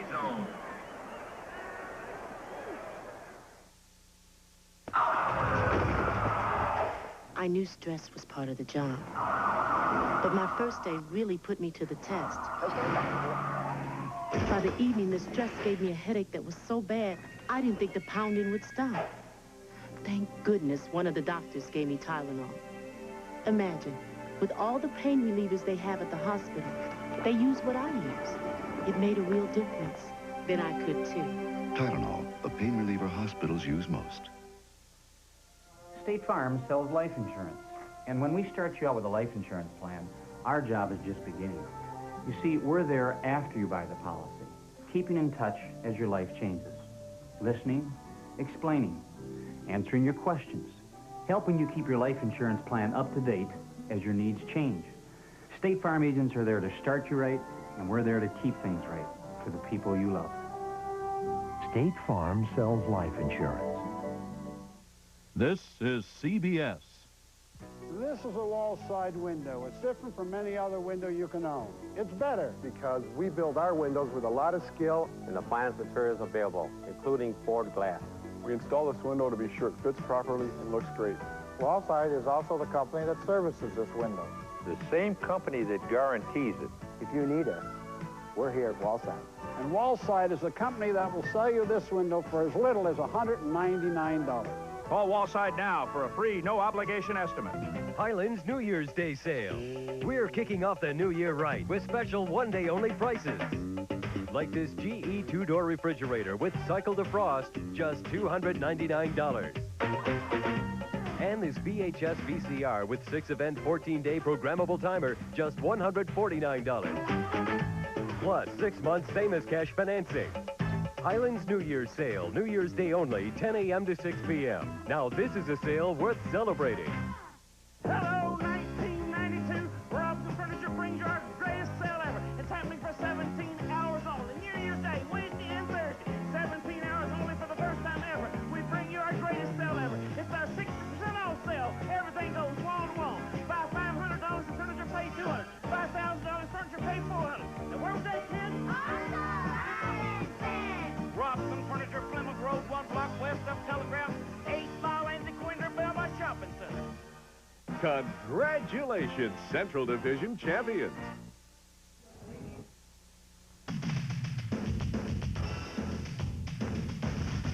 Welcome to College Football Today. It's halftime at the John Hancock Bowl with UCLA leading Illinois 3-0. Welcome to El Paso, Texas. Well, where Christmas means Christmas cactus rather than Christmas trees. And they toast here with margaritas rather than with eggnog. Hi, everybody. I'm Mike Joy, and we're right at the midpoint in a very exciting college bowl season. Last night, Tulsa won the Freedom Bowl, while BYU tied Iowa in the Holiday Bowl at 13. 8 bowl games will help ring in New Year's tomorrow. CBS coverage continues with Florida State facing Texas A&M in the Mobile Cotton Bowl. For report, let's join Terry Bradshaw in Dallas. The Florida State Seminoles were hoping to be playing for the national championship on New Year's Day, but they had their dreams shattered when they lost 2 games at the end of their season. One to the University of Miami and the other to the University of Florida. But folks, they're still one of the most exciting teams in America, and they're led by a very exciting quarterback, Heisman Trophy runner-up Casey Weldon. All he did was have a record-shattering year this year for the Seminoles. Head coach Bobby Bowden will try to lead his team to a record-tying 7th consecutive bowl game victory. Texas A&M's kind of sectionalized. You know, when you get thinking their whole conference is in one state nearly, you know. And so I would think they're hungry. I don't think they like that one bit, and they got a chance to show the nation by beating Florida State. On the Texas A&M side, senior quarterback Bucky Richardson leads the 10-1 Aggies. Richardson can not only throw the ball, but can run with it as well. He is the Southwest Conference all-time leading rusher among quarterbacks. We won't be intimidated, and we won't be big-eyed about this game, and we won't be scared because we're playing Florida State. We're going to go out there and let it all hang out. The Aggies do have the nation's top-ranked defense. They call themselves the Wrecking Crew and are led by Quentin Koyat, who is expected to be one of the top defensive players taken in the upcoming NFL draft. Florida State was ranked #1 for most of the season and is now trying to close out their season with a victory here after losing 2 games. On the other hand, you have the Texas A&M Aggies, and they're trying to prove to America that they deserve to be among the elite. That's the story from Dallas. Tomorrow, the Mobile Cotton Bowl on CBS Sports, 1:30 Eastern Time. And now in the coaching go-round, the big news broke just about an hour and a half ago. Georgia Tech coach Bobby Ross has resigned. He'll be the new head coach of the San Diego Chargers. I have agreed in terms to a contract with the San Diego Chargers that I intend to sign effective January the 2nd. I have submitted my resignation to Coach Rice, and I met with him this morning and submitted it effective January the 1st. Ross led Georgia Tech to a share of the national championship in 1990. Well, from the broadcast booth back to the sidelines, Bill Parcells has ironed out contract details with Green Bay, but does he want the job? Having spurned Tampa, we'll wonder if Bill will show up if and when the Pac calls a press conference. More on that Thursday. In the college ranks, Maryland has hired Mark Duffner, who coached Holy Cross to a 65-1 record over 6 seasons. He replaces the fired Joe Krivak. U.S. Olympic hockey coach Dave Peterson cut center Scott Fusco yesterday. Fusco was trying to become the first 3-time American Olympic hockey player. Also cut defenseman Dave Quinn, who battled back from hemophilia to return to the ring. We'll have more right after this.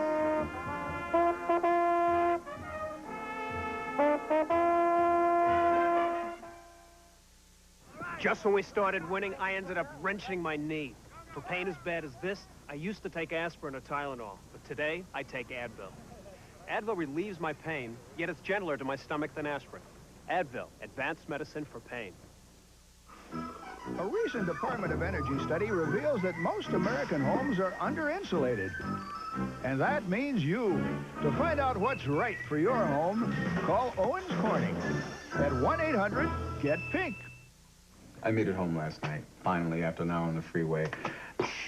The light bulb blooms. Okay, get up on the ladder. And while I'm up there, the phone rings. I gotta come back down the ladder.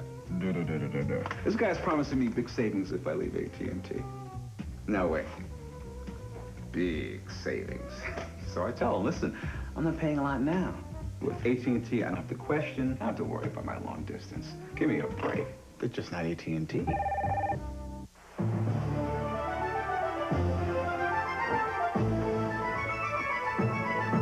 With service to more cities across the Atlantic than any other U.S. airline, Delta now makes it easier than ever for the people of America to get to know the people of Europe. Buongiorno. Bonjour. Sia. Guten Tag. Grüezi. Delta. We love to fly and it shows. Здравствуйте. The Tribune calls Davis Rules jolly good. The whole course is crackers. I mean, they're a little off bubble. Who cares? It's funny, funny, funny. The Bombay Bugle is charmed. You know, when I'm not trying to bring the snake out of the basket, I'm watching Davis Rules. Davis Rules, season premiere Wednesday. It's funnier than the mongoose.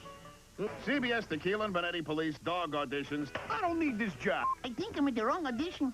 No, he's perfect. Naturally. Premiering January 17th. It's a festive day here in the rugged country of West Texas. Welcome back to college football today, when everyone's asking who will end up #1. Undefeated Washington tied atop the coaches poll, 11-0 Miami atop the AP poll, or can Michigan win tomorrow and claim the title? Miami is heavily favored to beat Nebraska in the Orange Bowl. They've won 3 national crowns in the last 8 years, but even the Hurricanes know the polls don't necessarily decide it all. They come into the season striving to be #1 and stay undefeated. And with both teams being undefeated, both teams should probably be #1. That team went 11-0, and they're playing a very strong Michigan team in the Rose Bowl, and we went 11-0. We're playing a very strong Nebraska team in the Orange Bowl. If both teams go 12-0, national championship should be given to both teams. We beat quality opponents this year.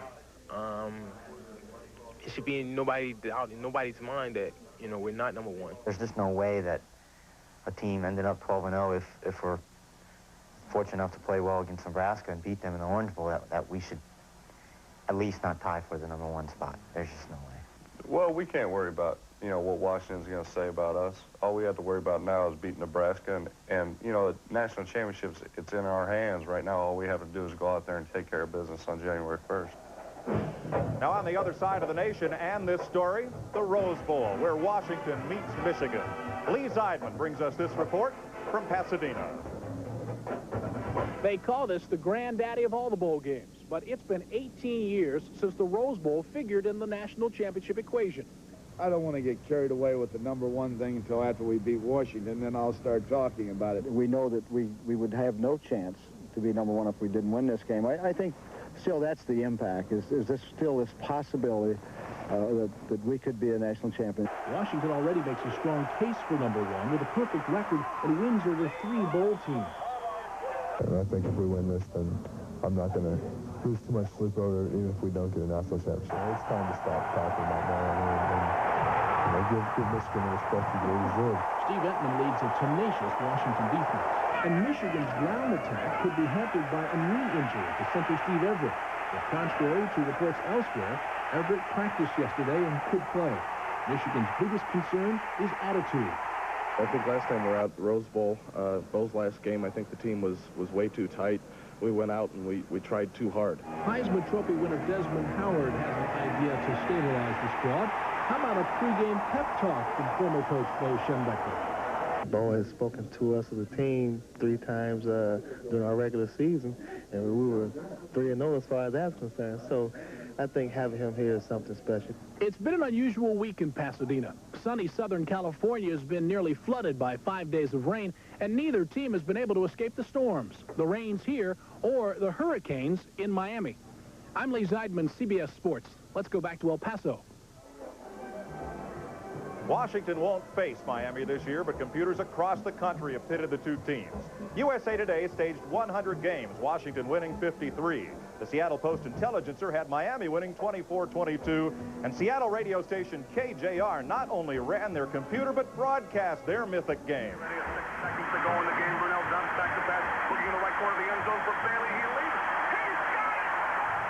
Huskies, they win the national championship. Oh, what a play by Brunell. Washington won it 19-17. Sure wish we had some video of that one. We'll be back after this.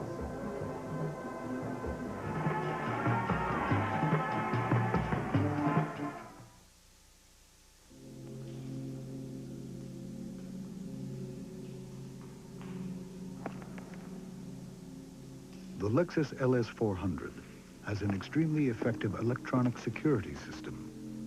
While it may look rather simple to you, to a car thief, it looks something like this.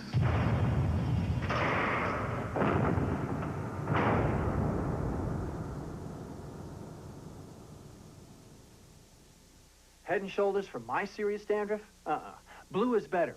Extra medicated Selsun Blue. With a medicine doctors recommend most. Medicine that relieves flaking better than Head and Shoulders. Blue is better.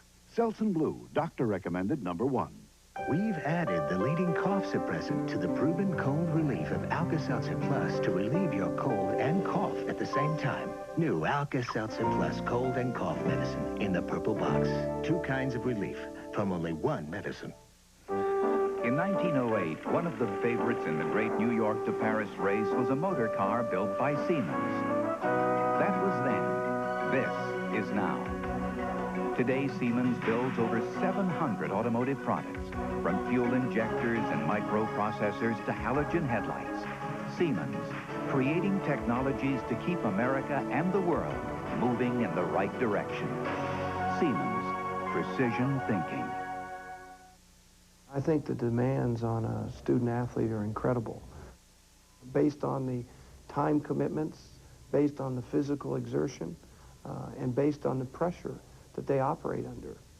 I think it's really extraordinary that they are as successful academically as they are. You can't go to college just because you want to be an athlete. You've got to go to college because you're prepared to go to college and you're qualified to go to college. Today, Division I institutions award some $400 million worth of financial aid to some 90,000 men and women student athletes. It's my view that a major mission of intercollegiate athletics today is to provide broad-based, equitable opportunities for men and women student athletes. I'm proud that our NCAA institutions have made the commitment they have made to providing the number of educational opportunities that we've provided. The Marching Illini, some 330 strong, entertains during halftime today here at the John Hancock Bowl.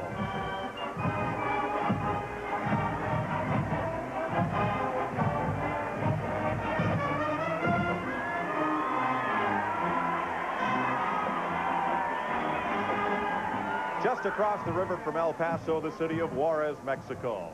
The Bowl on the Border has long been known for its hospitality to the teams and to the media. One not-to-be-missed event, the bullfight, Saturday night in Juarez, where in addition to this action, Illinois assistant coach Denny Marson fought the bull in front of his squad, and the bull got him. And Illini line coach Mike Deal got upended by a young bull whom he tried to recruit before leaving the stadium. That does it for college football today. Brad and Randy will be back with the second half of the John Hancock Bowl right after we pause for these messages and a word from your local station.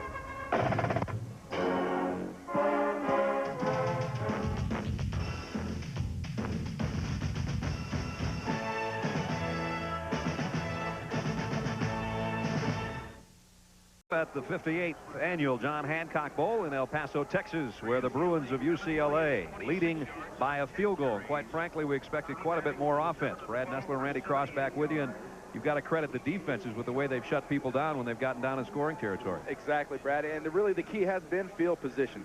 Illinois averaged their own 24. UCLA their own 47-yard line. UCLA's been inside the 55 times and come away with 3 points. You know, Lou Tepper's defense done a heck of a job. Well, Illinois got down close one time, too, and in fact had a first and goal situation. This is at the 7-yard line when the first big defensive play of the day comes up. And Verduzco just tries to force this in, and Arnold L.A., the linebacker, 97, gets it and proves that inside linebackers do not have outside linebacker or sprinter speed, and is brought down and tripped down by the line and the quarterback. That turned it back over, and now here's Illinois in a punting situation. And Michael Williams, second from the right, comes right straight off the right side and smothers Forey Wells, number 14, the punter, and just smacks this thing out of bounds. That led to the 32-yard field goal. So the special teams, in fact, gave that 3 points. It was only 9 yards they went on a 3-play scoring drive. Got a 32-yard field goal, and that's where we are right now. Lou Tepper, the first game for him as head coach of the Fighting Illini. On the other side of the field, 16 years for Terry Donahue, and a long bowl streak going, 7 in a row. And as he told us, you don't play many slouches when you get to the bowl games. There are no stiffs in the bowl. So UCLA 2 quarters away from making it 8 straight victories in bowl action. But we've got a long way to go, and Illinois trailing by only a field goal. Terry Donahue, youngest looking 47-year-old coach you'll ever see, and he talked about that long 7-game bowl streak victory margin. The motivating factors for us is that we've had a lot of bowl tradition and success here, and we would like to continue it. It's hard to win a bowl game because you don't play any stiffs in a bowl game. They're all pretty good teams or they wouldn't be in the game. So it's a difficult challenge, but we have an opportunity. If we can play real well on game day, we have an opportunity to continue the streak. Way back when, he was an assistant coach, and he recruited a guy named Cross to play for UCLA. I first met Terry Donahue when he was a defensive line coach at the University of Kansas under Pepper Rogers. Yeah, back when the football was square and you couldn't go to and the only teams that went to bowl games out of the Pac-10 or the Big Ten were the ones that won the conference. It's amazing. You were telling me how many great seasons you had, and you only had 1 bowl trip. Actually, you know how I date yourself? I played in the Pac-8. Here's the kick to start the half, and with the win, no chance. Talk about the Pac-10 and the second winningest coach in the Pac-10 is Terry Donahue. And when you're up there with Don James and the rest of that group, that's good company. And as Mike Joy told you at halftime, Don James Washington club with a fairly good shot at a national championship. I think that's the best team in the country right now, Brad, is Washington. You take that up total package. Guys like Mario Bailey on offense, Steve Entman on defense. In all respect to Miami and their winning tradition, I think Washington's #1. And they got a quarterback that'll spit right in your eye if you give him a chance. First down, UCLA from its own 20. And off play action, Maddox goes over the middle. Got it to Kevin Williams, and Williams dives forward near the 30-yard line. Aaron Shelby in on the tackle. You get a little play action here from Williams and Maddox, but the thing to watch the linebackers drop and watch the hole that opens up right in here in the Illinois defense. Williams just kind of settles where they ain't. Watch him come out right up the middle. There is nobody in the middle to even contest that catch by Kevin Williams. So UCLA, one play, one first down from their own 30. This time they give it to Williams. He got only about a yard. Defensively, Streeter is there, and so is Julian Brown. And number 92, Sean Streeter, combined for the tackle. Streeter is senior out of Chicago. 89 for the Bruins at the 31-yard line. This whole defensive line is in their first full year of starting for the Illini, and they're all great stories. Guys that are fifth-year seniors that are just now getting their chance, and as a group have had a great season. Second and a long 8 as Maddox fires it out to LaChapelle. And he's got a first down at the 43, maybe the 44-yard line, right in front of the Illinois bench. As Randy talked about, a veteran group up front for the Illini. It's funny to have a title like age-old line, but those guys hung around a lot of years to get their shot as starters and took full advantage. Pulaski, Streeter, Zitnik, and Gustafson. Zitnik, of course, played behind the great All-American Mo Gardner, now with the Atlanta Falcons. Mo Gardner had an all-rookie year with the Falcons as their starting nose man. First and 10, and it looks like Pulaski jumped. Maddox maybe with a free play here. It's incomplete. Pulaski was about 5 yards too early. Close. Trying to get a head start over there at left defensive end.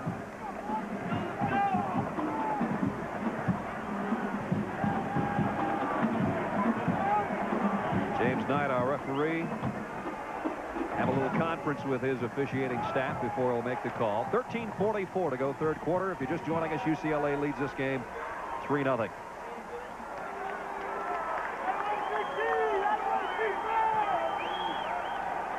And it's going to be a legal procedure, UCLA. So somebody drew Pulaski offside.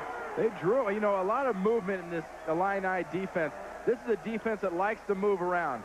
Now, we saw Pulaski up here. We thought he came across. But watch Zitnik, the nose tackle.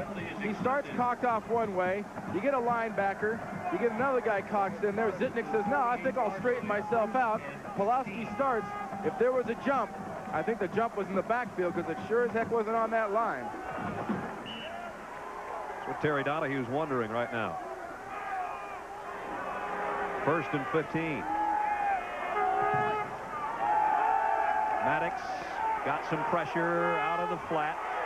Penalty marker down as Maury Toy got it back to the original line of scrimmage, and that's about it. That flag's back there in the late holding pattern. Maddox is dropping back a little bit, and it is holding. So UCLA having taken it at the 43-yard line, going in the wrong direction right now. Both these quarterbacks have been getting a little bit pressure. Most of it's coming late. They haven't gotten that pressure early so far.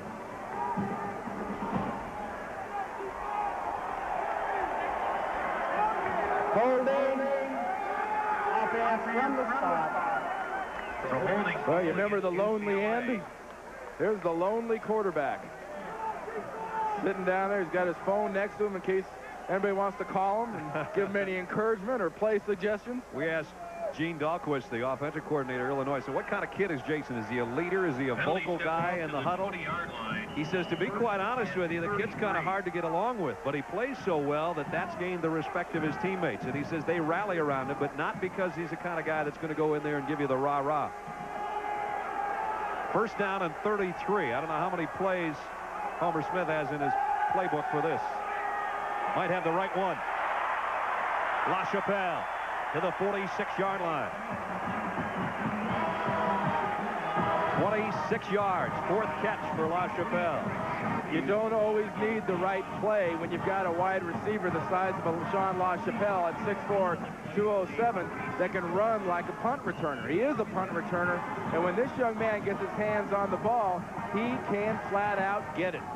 Wants to be an actor someday. He says, I think it'd be so cool. You can do things you can't do in real life. I wouldn't give up my day job at the moment. Second down and a long 7. Maddox with plenty of time. Wide open was his tight end, and he dropped it. Rick Daly across the middle. You know, Brad LaChapelle talks about I want to be an actor because I can do the things I've always wanted to do. I mean, does this guy realize he's in college? That's the age when you do all the things you've always wanted to do. They don't get that until they get out. It's always in hindsight? That's right. Old guys like you and I can look back now and try to appreciate it after the fact. Oh, if a coulda, woulda. Third down, 7. UCLA 1 out of 6 on their third down conversions. Illinois thought about a blitz. They back off it. They do have a stunt coming. And that one's tipped. Looks like Fogey got a hand on it. Eric Fogey, a junior out of Chicago, got a big mitt in the way, and that'll force a UCLA punt. And that was good for the Illini because they had that screen set up well out in the flat. Would have gone for big yardage for Terry Donahue and the Bruins. Darren Shager to punt. And Fumel Johnson back deep for Illinois. Illinois would like to return the favor and block a kick, but they've got the return on here. Shager, the left footer. Boy, he blasts this thing. Perfect wind kick. Low, and he drove it. Drove it a little too far. 54 yards into the end zone. And the Fighting Illini and Jason Verduzco on offense when we come back.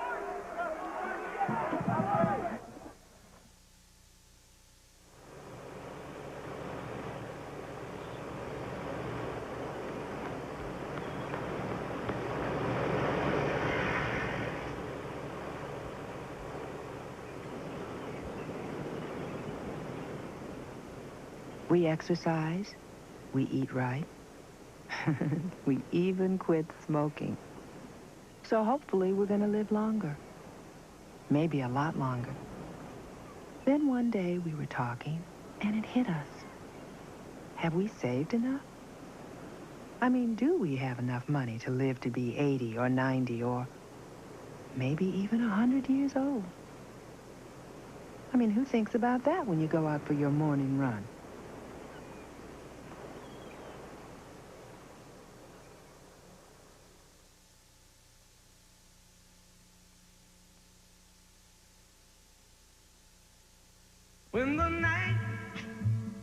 While others just talk about quality, we're willing to take a stand. We'll take care of virtually everything your car needs for 2 years free. Now that's over and above the 3-year bumper-to-bumper limited warranty. So about all you pay for is gas. Introducing Value Care Ownership, standard on every car we make at Hyundai. Yes, Hyundai. Right now, your Hyundai dealer is standing by with some outstanding buys. So stop by. Brad Nessler, Randy Cross, and Mike Joy at the John Hancock Bowl in El Paso, Texas, where the Bruins lead by a field goal with 12:19 to go third quarter. Illinois now takes over at its own 20-yard line. Key for them, Brad, is to continue their deep crossing pattern type passing game. They hit very successfully end of the second quarter. They got to keep it going. Here comes a blitz on Verduzco. Somebody picked it up. Now he's running for his life and throws over the head of his intended receiver. He had Gus Palma out there. Boy, did Verduzco take a shot on the sideline. You know, as quarterbacks, when they roll their left, you're talking about a right-handed quarterback. He's rolling left. When he rolls left, he has to open his body up. And when he opens that body up, Garrett Grady, whoa. Grady let him have it, didn't he? It'll be second down and 10 once Jason gets his wits about him. Of course, as hard as he got hit under the chin right now, he might be 5'10". Added a couple more vertebrae in there. Illinois trailing by a field goal. Draw play. Camino Bell. And Bell rumbles out for about 9 yards. Let's go to Mike Joy on the sidelines. Mike? At halftime, Brad, Lou Tepper told his Illini, don't be satisfied to play this game close. Keep up your emotion, especially these fellas on the bench, and watch out for punt coverage because they know LaChapelle can burn them. On the other side, Terry Donahue does not like to get on his Bruins when they're ahead. He was happy, said good effort, keep turnovers to a minimum. One injury report, UCLA tailback Sean Wills has a bad knee. He is probably gone for the day. Brad? Third down, a yard. Option coming. Verduzco keeps it, and he's got the first down. Kind of crawled his way out near the 34-yard line. That one right there doesn't look like the option play that most teams run. We told you Lou Tepper put this play in just for this bowl game, but you know, Verduzco's out there. He's got a fullback, he's got a halfback, he's got a tight end. Looked like kind of the old USC student body right, loosely arranged. First down, Illinois. Jason Verduzco says, you know, UCLA is not an awesome defense, but they pursue well. Well, they didn't quite catch up to him on that one. He's got a first down from his own 34. Straight drop and a deep drop it is. And he had that one knocked down at the line of scrimmage. And again, it's Garrett Greedy. He and LaChapelle are kind of the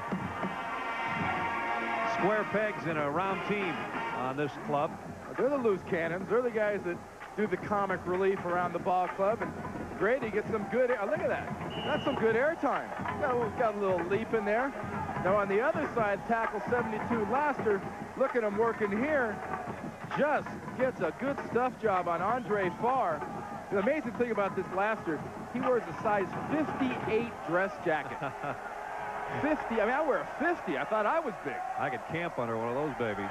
Verduzco, and he had it swatted down again.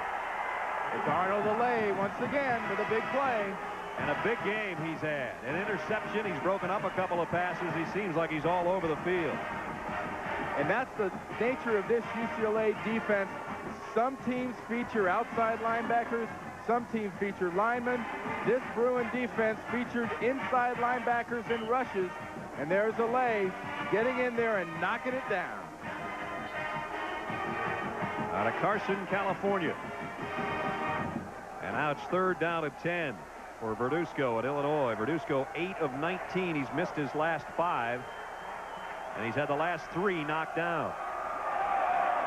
Little contact made. Looked like Andre Farr. Verduzco gets hammered. I thought a whistle had blown. Apparently not. Othello Henderson came from the secondary. Sorry, Brad. Everybody but Othello and Henderson thought the whistle had blown. I think it should be 3rd and 5 when all the smoke clears. Defense, live ball foul, non-contact, will have an option.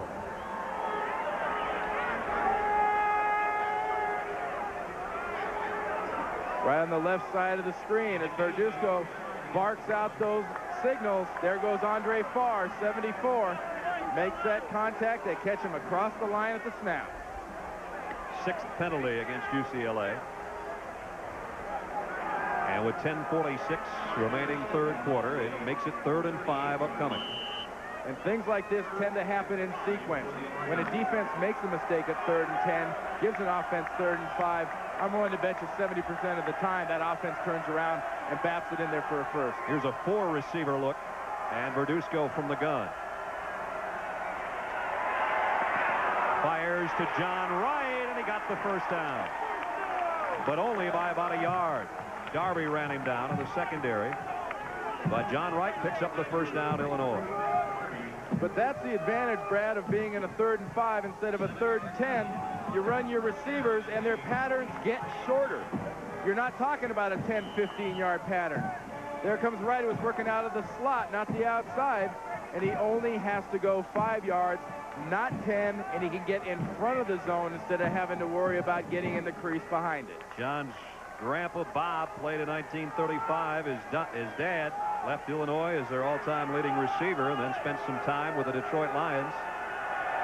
First down, Verduzco. Camino Bell out of the backfield. For Bell, his 3rd catch of the day, and it's only going to pick up about 4 yards. And speaking of the Wright boys, let's go down to Mike Joy. Mike? Not the Wright brothers. Bob played for Illinois in 35. John, 65 to 67 All-American, the team's school's all-time leading receiver. And your son just made a great catch. Well, he did, Mike. We're very proud of Johnny. He's had a great year. He's a real good possession receiver. Any advice for him today? Well, it looks like both teams can't put the ball game away. My advice is just get open and catch the ball. We're proud of his receiving and also that 4.76 grade point average. It's a great one. Brad? All right, thanks, guys. Second down and 7. Steve Fagan can't hold on to that one, and he had nobody in front of him.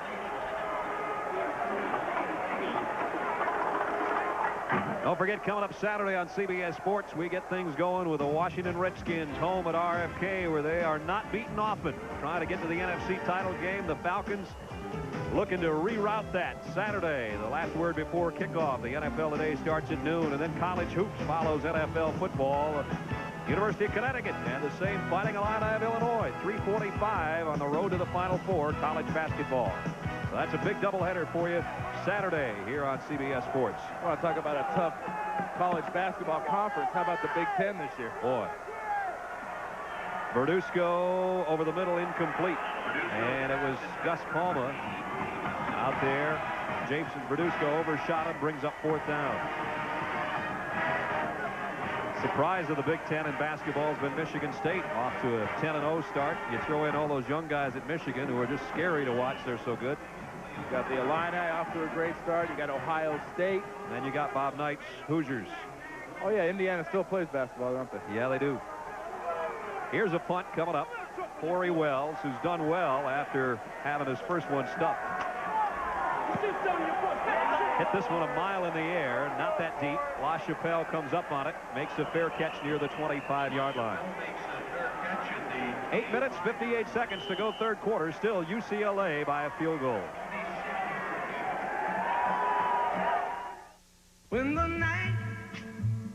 While others just talk about quality, we're willing to take a stand.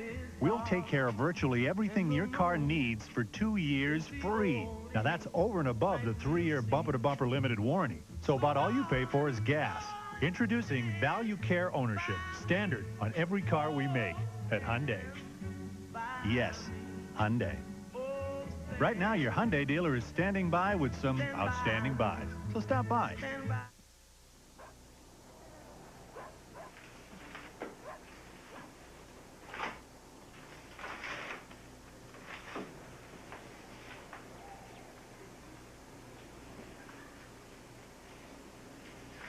Mommy, what are you doing?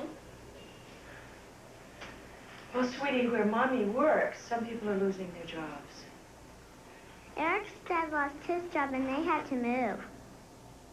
Well, this is our home, sweetie, and nothing's gonna make us move. That's why Mommy's starting her own business. Why? So you and Mommy can live our lives our own way. Does that scare you? No, were you scared? No. Are you? No, are you? No.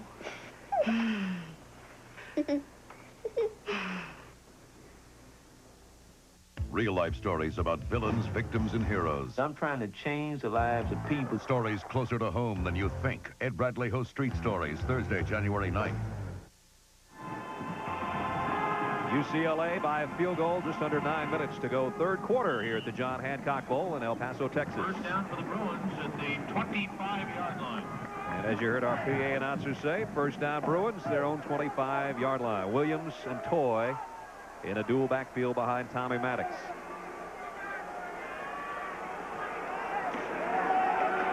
Maddox across the middle. Well, he got it to the guy he wanted to go to, Maury Toy, who lost about a yard. Dana Howard in on the stop for Illinois.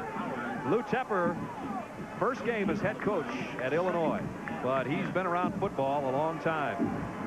Pittsburgh, that's where he said he learned his most football. Then New Hampshire, William and Mary. Then on to Virginia Tech, then the University of Colorado as defensive coordinator. And he says, I want to be the next Bob Zuppke. And boy, if he can do that, he's going to be doing all right.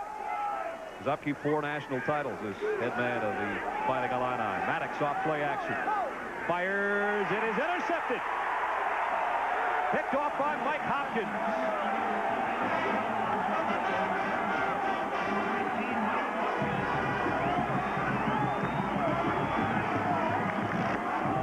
second interception we've had today. This one, the first for Illinois.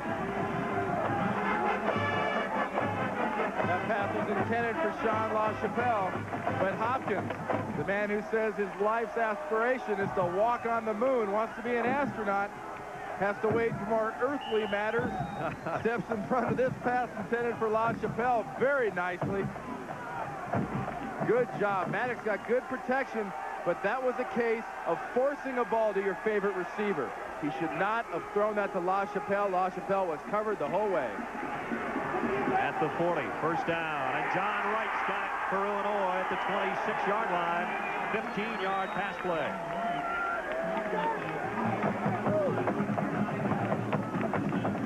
Othello Henderson made the tackle. And Randy, as you mentioned, sometimes you can have a favorite receiver who's too favored a receiver. I think that was the case for UCLA. And Terry Donahue told us, you know, Maddox tends to focus in on one wide receiver. That one guy is LaChapelle. He's got to learn to come off and do different things with different people.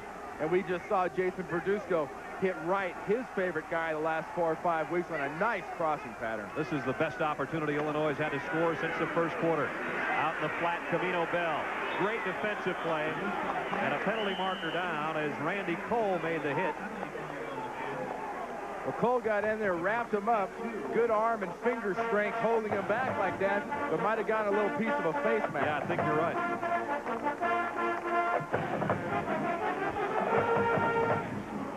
And so what would have been a loss will be a gain for Illinois if what we think is going to be the walk-off occurs, and it will.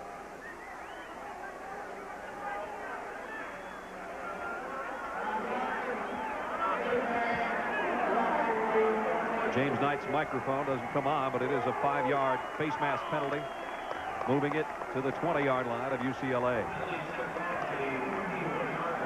3-0 Bruins, 7:39 remaining third quarter. Last time the Illini were down here, Brad, we made the point. Verduzco is limited somewhat by his shortness in the crossing patterns, in the quick slanting patterns. He's got to wait a little longer and get deeper. Blitz from the secondary. Verduzco on the option, keeps it. Got a first down inside the 15-yard line. Stacey Argo with a hit.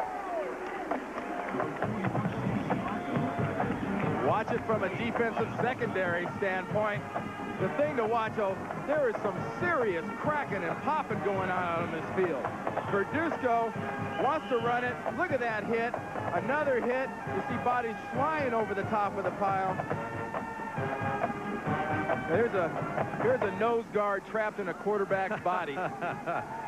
We thought we were talking to Robert Blake yesterday when we were talking to Jason Verduzco. He is a fiery little guy. Got his team a first down. Scrambles, buys time, and throws it away. And took a shot from Chelensky after he let go of the football. And if you have any doubts that he was throwing that thing away, he almost got it to the L in El Paso up in the end zone. But Chelensky, 98, bearing down on Verduzco, who obviously from the trajectory, the way he was throwing that thing, had no intention of that getting close to anybody.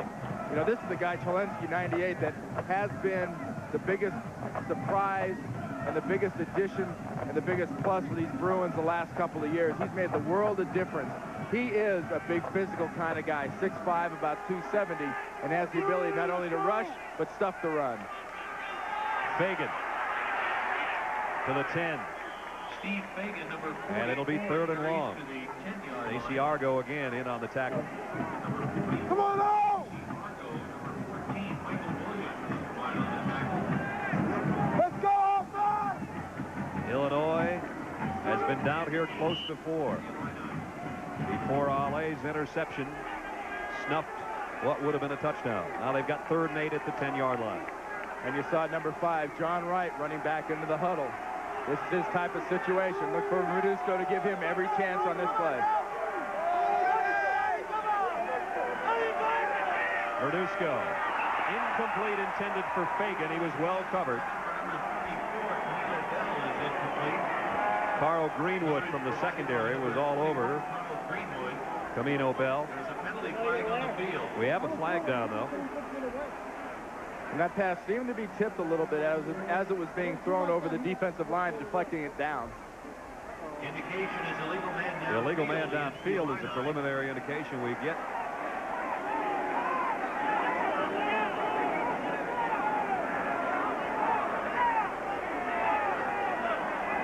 Not lost. An eligible receiver downfield on the offense. It is not loss of down. The penalty is declined. Is Mr. Knight, our referee, the calmest and most subdued official you've ever seen? He wasn't a couple of nights ago when we saw him. The officials have as much fun as the rest of us down here in El Paso. He is today. The penalty declined, and I'll tell you why this might be taking place is because it obviously brings up 4th down. But if Illinois goes for a field goal, right now they don't have their field goal unit out there, but Chris Richardson, their field goal kicker, all of his misses this year have come from the left hash mark, and that's where the football is right now. Hey, he's got 5 this year, and they've all come from that left side. And as he comes onto the field, he's been in a real slump. This kid started out good, had a big kick against Ohio State, a 47-yarder to win it in the tough wind conditions in Memorial Stadium in Illinois. But we watched him kick the other day, and he was spraying balls and hooking them all over the place. 27-yard attempt, and that's the hash mark that he is over this year. Let's see how he does from 27 to try to tie it up. He saved his good kicks for the game.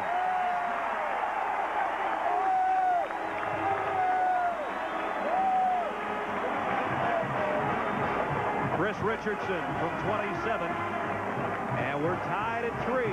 5 minutes, 59 seconds to go, 3rd quarter.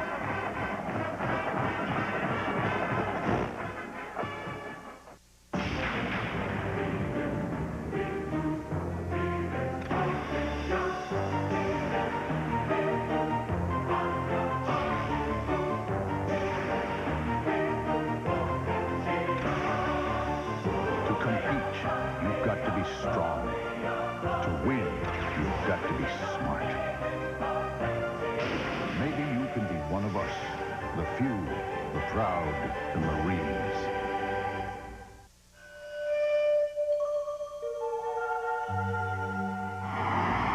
This is not what you want in a shave. Now you've got the edge. This is the shave with 6 rich lubricants. This is the shave that reduces irritation. This is the shave. For less irritation, you've got the Edge. Edge, proud sponsor of the NBA Most Valuable Player Award. My dad had ulcers.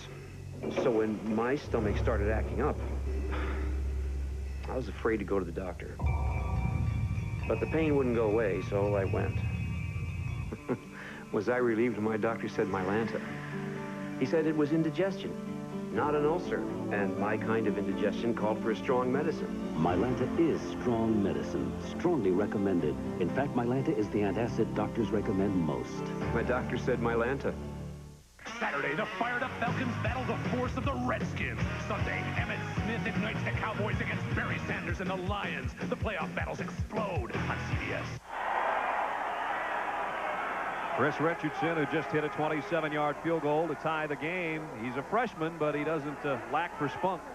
Not at all. Freshman, kind of cocky. You know, how much confidence this guy got? Illinois loses to Northwestern. Marlon Primus tells us, well, our freshman kicker called a team meeting. I looked at him, I said, your freshman kicker?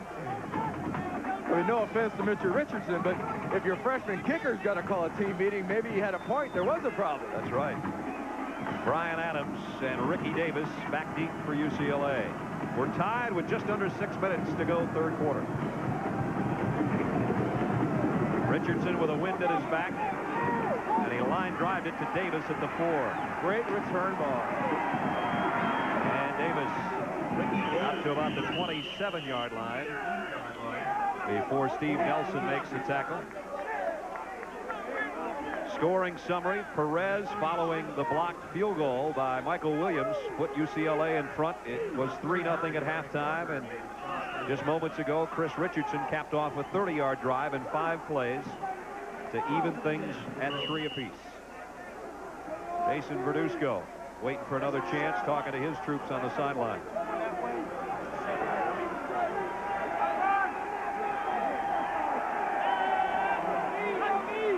First down, UCLA. Toss sweep to Kevin Williams. And he's been bottled up all day. Mike Hopkins, who made the interception moments ago, makes a nice open field tackle. As you saw earlier, Mike, an aeronautical engineer. Academic All-American. I can barely say it, much less think about being it. you know how I feel old, and I've been out of college for a while? You talked about him having a 4.72 grade point average. And they've gotten better in college because most you could ever get when I was there was a 4.0. Right. Second down and 9. Here's a little option from UCLA. And this is Davis. Stumbled a bit. Who did he run into? Hopkins. Number 27, Mike Hopkins. Davis is trying to sell a little move on Hopkins, trying to give him a little shake, and the turf monster grabbed his foot and tripped him up. What'd you call that turf monster with a 49ers? Do you have a special name? Oh, we had our sod squad out there at Candlestick Park take care of it. We just wait for high tide, water it down a little bit, and watch it come up in chunks. So Hopkins back-to-back big plays on defense and forces a third down, almost 9 for UCLA. And here's their 3 wide-out package, and Maddox will work from the shotgun. They've gone short and let the receivers run to the first down up to this point. Rolls right. Pursuit coming, and back across the middle. That's the toughest throw in football. And again, looking for LaChapelle, and nowhere near him. And probably got lucky from the standpoint that he threw that ball into the ground. He was trying to force that thing right into the middle of some coverage again, because LaChapelle had a defender on either shoulder when he threw that ball at him. There's no more physical impossibility in football, I don't think, than rolling that far right and trying to come back to the middle. Your old buddy Montana maybe can do it. I don't know anybody else that can. Mel Johnson back deep. Darren Shager to punt. You look behind the left footer. Illinois bringing the pressure. Shager got rid of it. Johnson from the 32. And he got it up to the 40-yard line. So Illinois' field position a little bit better now. 4:13 to go, third quarter. 3-3, Illinois and UCLA. The Bruins, who we talked about being so improved with their ground game on the season, and thus their 8-3 record under Terry Donahue today, that ground game is not exactly showing up for him. Well, Terry Donahue, an old offensive line coach, emphasizes the run at UCLA. Up into this game, great effort. Today, you don't call 46 yards after this long of a game. Great. So Illinois, again, with better field position, working from their own 40-yard line. Verduzco, play fake. Throws on the run, got it to his tight end, Craig Custer. And Custer goes out of bounds at the 49-yard line. A penalty marker down in the middle of the field.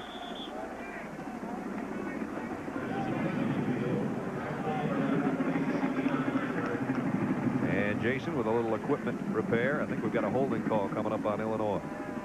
Nope, illegal man downfield.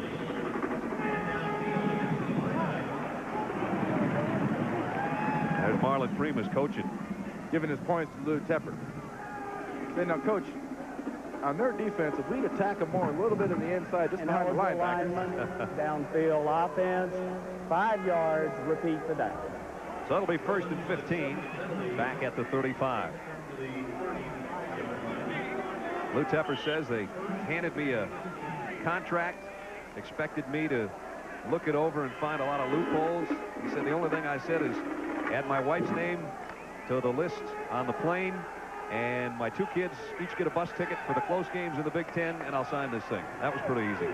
Told these guys in the first meeting, I've got a relatively small family, guys, but now it's a big family. You're all included. Play fake, Verduzco zips it out, overshot his man, and it's intercepted by Carlton Gray, his 11th of the year. Gray heading to the far sideline, and UCLA's got it back.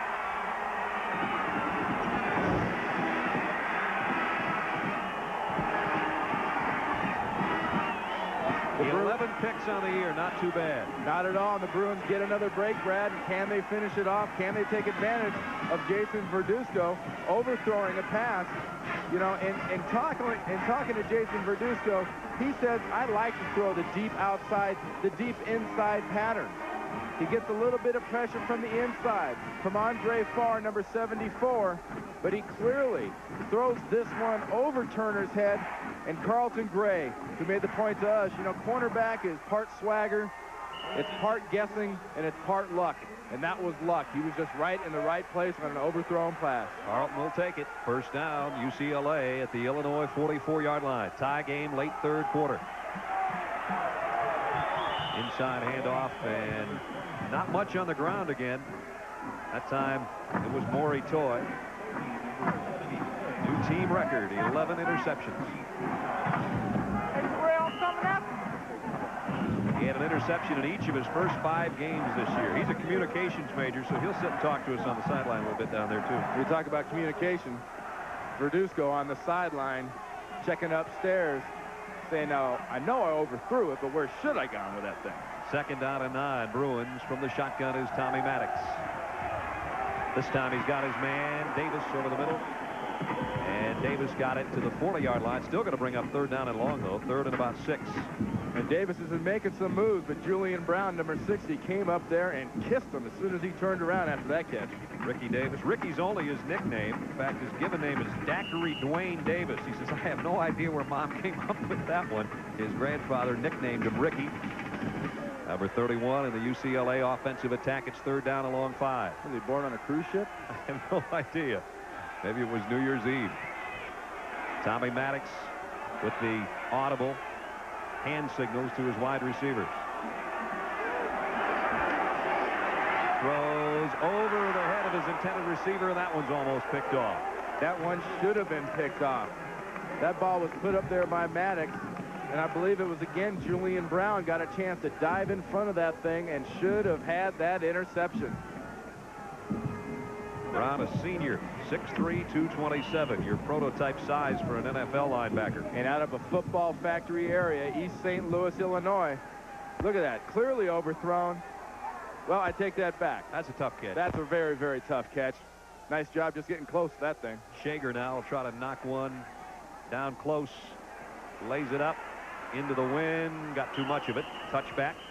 And Illinois will work from its own 20-yard line with 2 minutes, 21 seconds left in this, the 58th annual John Hancock Bowl. And we continue to go bowling tomorrow on CBS Sports.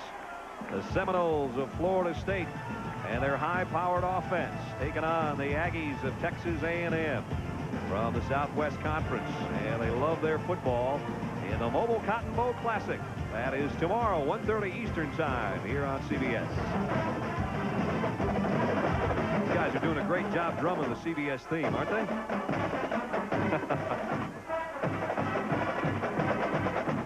Let's go to Mike Joy on the sideline. Mike. Oh, and then Illinois back on the ball. UCLA will be without the services of James Malone starting inside linebacker. He's gone with a hamstring. Stacy Argo will replace him. And fellas, the wind has changed quite a bit. It's really died down here. We may see some long balls.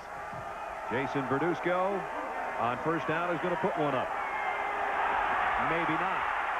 Got away from one man. Flags are down, and they have a holding call. And Jason Verduzco gets sandwiched by Stacy Argo, who Mike just talked about, taking Malone's spot at inside linebacker. You see guys getting grabbed around the top of the head, though. That might be a hold. That might be a face mask. That could be just about anything.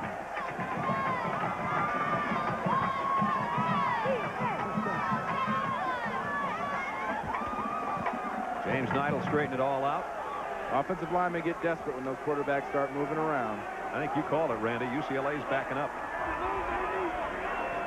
Personal foul. Twisting, jerking the face mask. The defense. First down. Pretty good eyes for their linemen. Well, especially from up here. Watch Verduzco. Watch Walker, number 49, right there. Yow. Gets in there and does a little chiropractic adjustment on Jason Verduzco. How strong is this kid's upper body? I mean, this guy gets twisted around like a pretzel, and he will not come off his feet. It's good for 15 and a first down at the 35-yard line. We saw a look at Walker, 49, listed at 265. I think he's more like 285. Quick toss outside to John Wright. Wright goes out of bounds at the 42-yard line. Jason Verduzco has been banged around a little bit in the backfield for Illinois as we have a look. Well, the stat everyone always looks at is sacks. You look at it, you say, one, that's not bad. Look at the rest of these things. They got a couple of picks. But the big ones are the second and third, the hurries and the knockdowns. Those are the ones that start to affect a quarterback's confidence, a quarterback's thought that my guys can do it. All of a sudden, a quarterback starts thinking, I got to do it myself. I'm not getting much help. 2nd and 3, Illinois. Play action under a blitz, going deep and just overshooting Gus Palma. And again, you see another knockdown. Darby from the secondary came with a heat that time, and Jason Verduzco spent a good part of this game on his rear end. Well, we saw UCLA blitz Illinois early, and Jason Verduzco made him pay for it with a long throw to Turner. But since then, Darby coming from the top of the screen, the blitzes are getting there on time. They're getting there at the point where Verduzco cannot hold on to the ball. He had a receiver open. He could not hold on to it long enough to make it an effective throw. Darby, a guy who likes to write poetry in his spare time. He doesn't look like a poet when he comes on a safety blitz, does he? He's a guy who says, I don't get enough credit for my speed. They think I'm a 4.65. I've run a 4.52. I want to show pro scouts I'm a player. 3rd and long from the shotgun. Verduzco in trouble again. And again, he gets hammered as he let go of the ball. Arnold Ale was in there again, number 97. Well, it's an old boxing term that UCLA is kind of using now defensively. You know, you get the head, the body dies, and they're going after the head, and that head's Verduzco, and they're getting all over him back there. That young man's had quite a ball game. And Corey Wells has had quite a busy game for a punter. This is his 6th punt coming up. Sean LaChapelle is back deep for UCLA at his own 10-yard line. Bruins have 9 men on the line again. LaChapelle will have an opening from the 17-yard line. Got a wall. Across the 25 before he's run out of bounds. About 11 on the return. Julian Brown knocked him out. UCLA and Illinois tied at 3. Excuse me. Do you know what stock options are? I wish I did. When is the weak dollar good for business? Good? I don't know. The world of finance and investing can be pretty confusing unless you call for this, the Wall Street Journal's video guide to money and markets. It explains the markets in clear, simple English and brings them to life. This exclusive 30-minute video is free when you call for 13 weeks of the Wall Street Journal for just $37, over 20% off the newsstand price. Subscribe to the Journal and get a daily view of the whole world of business and how it affects you. Information you know you should know. Call now, and you'll be ready next time someone asks you, are munis always a safe investment? I'm not sure.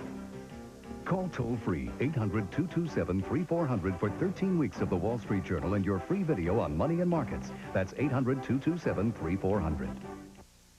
McDonald's presents future Olympic hopefuls, Carlos Tapia Ruano and his innovative soccer style. Uda Grunewald, whose backstroke could stun the world. The powerful Nosovitsky, weightlifting. Kelly Peterson, equestrian events. Bob Watson, rings. And Jacques Bouclé, a natural for discus. McDonald's is proud to sponsor today's U.S. Olympic team and to keep the dream alive for tomorrow's hopefuls. Live from New Orleans, party into 92 with comedian Paul Reiser. Join Bonnie Raitt, John Mellencamp, and Van Halen in rare television performances. The Hard Rock Cafe New Year's Eve special tonight. Station of the John Hancock Bowl. The 58th John Hancock Bowl, El Paso, Texas. Brad Nessler, Randy Cross, and Mike Joy along with you with 1:28 to go third quarter. Each team with only a field goal. Some great defense. A block punt led to that Perez field goal of 32 yards from Chris Richardson. After an interception by Mike Hopkins. Tacked on the 27-yarder. That's where we stand with 1:28 remaining third quarter. And a first down, UCLA from the shotgun. The play fake, and Maddox throws, and he got his man wide open over the middle and out to the 44-yard line as he got it to his tight end, Rick Daly. 16-yard pickup. The tight ends in this game up to this point have been used in a few key situations, but right now they're just sort of tackles wearing 80 numbers. They're getting out there, and with that great play fake of that kind of delayed draw with the underneath fake by the quarterback Tommy Maddox opened up the chance to get Daly open in that seam. Daly's second catch of the day, his best game of the season when it was against USC. 3 catches for 19, so he's approaching those kind of numbers today. First down, blitz coming from Illinois. Kevin Williams. Maybe 2 yards. Dana Howard in on the tackle. We talked about these two young quarterbacks coming in. And now we take a look at their statistics, and they both like to get rid of that final column there. Well, you got two quarterbacks real glad they're not seniors. You know, wouldn't want to go out with this. You don't go out on this note. You know, Brad, that's something that people I don't think appreciate when they watch these bowl games.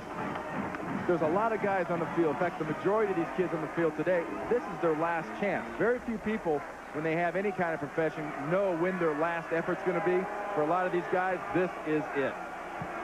2nd down, 8. Bruins. Nice play fake by Maddox. And fires it out. LaChapelle's got it. And he's going to be close to a first down, but I think about a yard shy. And you saw him a little bit angry with himself, but he maybe cut that pattern a little short.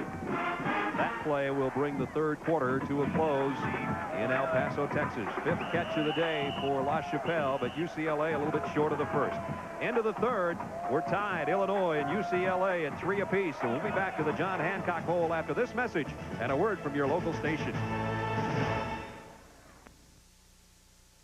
5 hours in a balloon, how romantic. 5 hours? What about my diarrhea? Don't worry, honey. I brought the Fermitine. Still going. Nothing outlasts the Energizer. They keep going and going.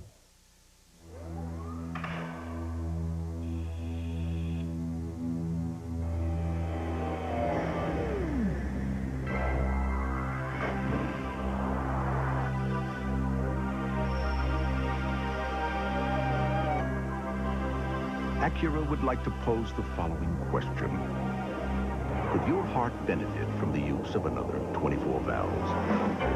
The Acura Legend Coupe. Not just white. Really white. Not just white. Really white. When you want whiter white, Still going. Nothing outlasts the Energizer. They keep going and going. This is CBS.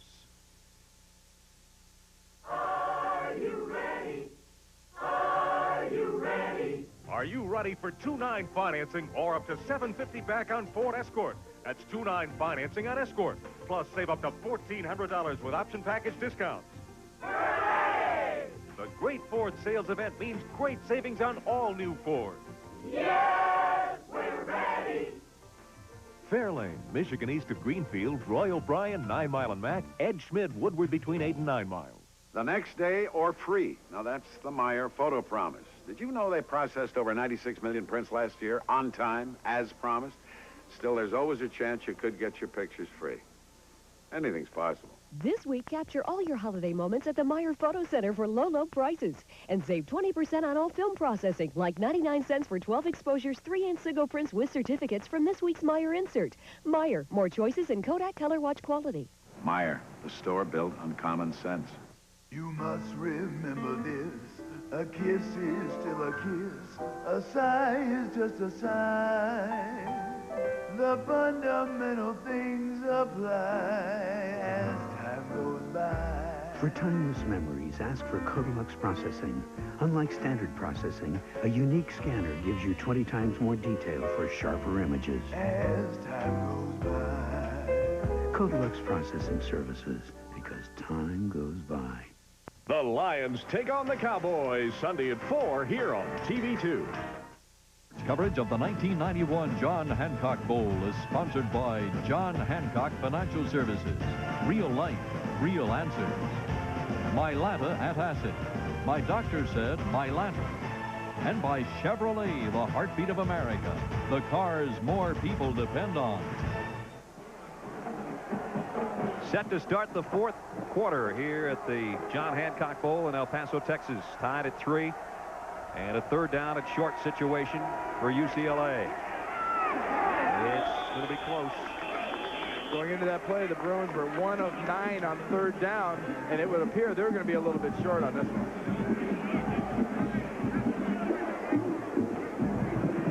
They may have to take a look at it. Terry Donahue's trying to get a beat on it from his vantage point. I don't think he was crazy about the spot.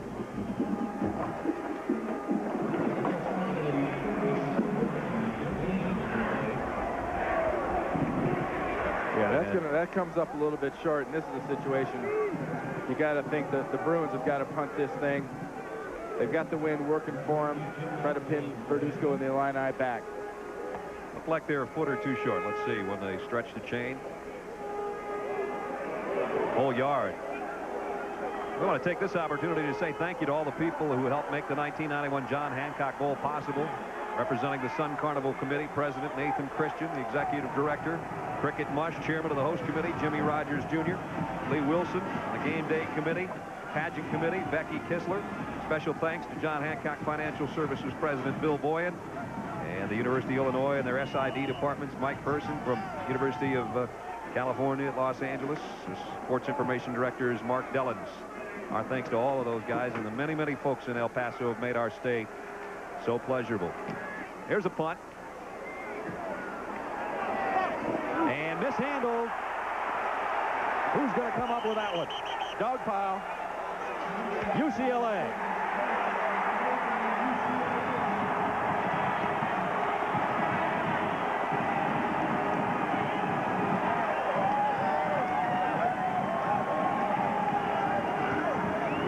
Philmel Johnson mishandled it, and it's amazing. Randy, we talked to Coach Tepper, and he said, I'll have two different punt returners, one to make the sure catch and one when I need a return. I think he had the wrong guy in the field. Philmel Johnson is the returner. Camino Bell is the sure-handed guy.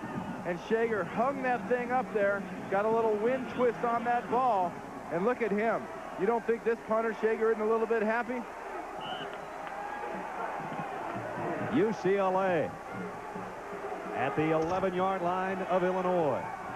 Tie game. They're trying to change it here. Khalif Carter. And the big fella goes down to the 7-yard line.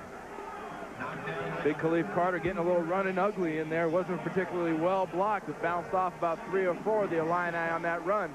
You know, in the third quarter, Illinois had that ball 4 times with the wind. Out of those 4 possessions, they punted twice, they got a field goal, and they threw an interception. They did not take advantage of Jason Verduzco having that wind behind him when he was throwing. And then muffed a punt moments ago, and UCLA with a second down. Williams blasts his way down to about the 2-yard line. Jeff Marlison made a stop.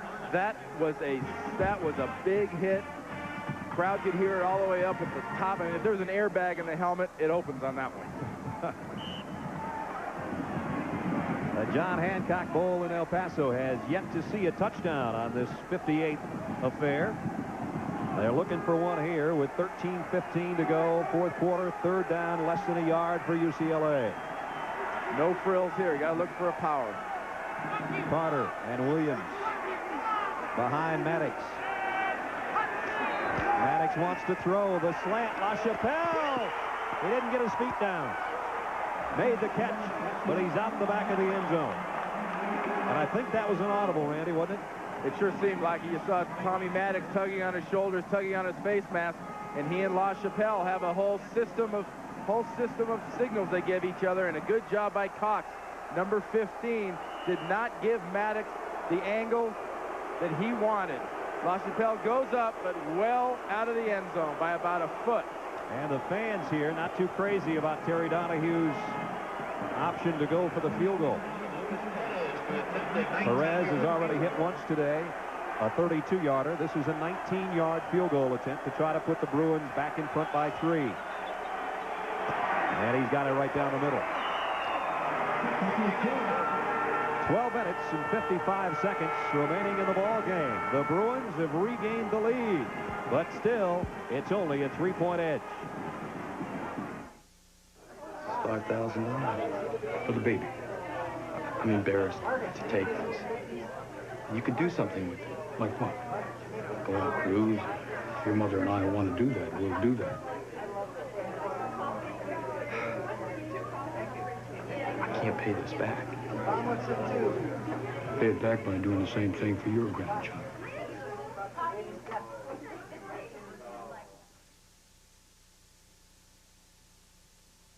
Prices are low at Subway, but I'd rather focus on sandwiches. People call them hoagies or heroes or submarines because they're shaped like submarines, but we call them Subway sandwiches. Our 6-inch meatball sub features meatballs and sauce on bread I just baked, all for a low economical price. I won't say how low, but you'll probably find enough in the cushions of your couch.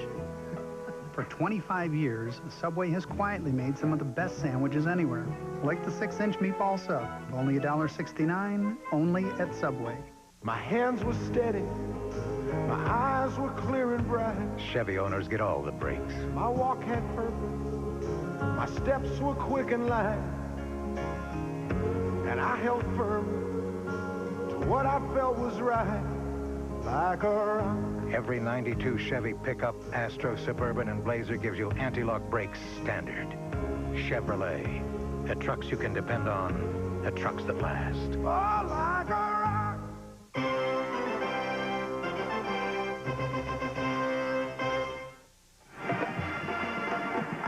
With Randy Cross and Mike Joy. Brad Nessler with you in El Paso, Texas, where UCLA has just gone back in front. But they only got 9 yards after recovering the muff punt in 4 plays and had to settle for another field goal.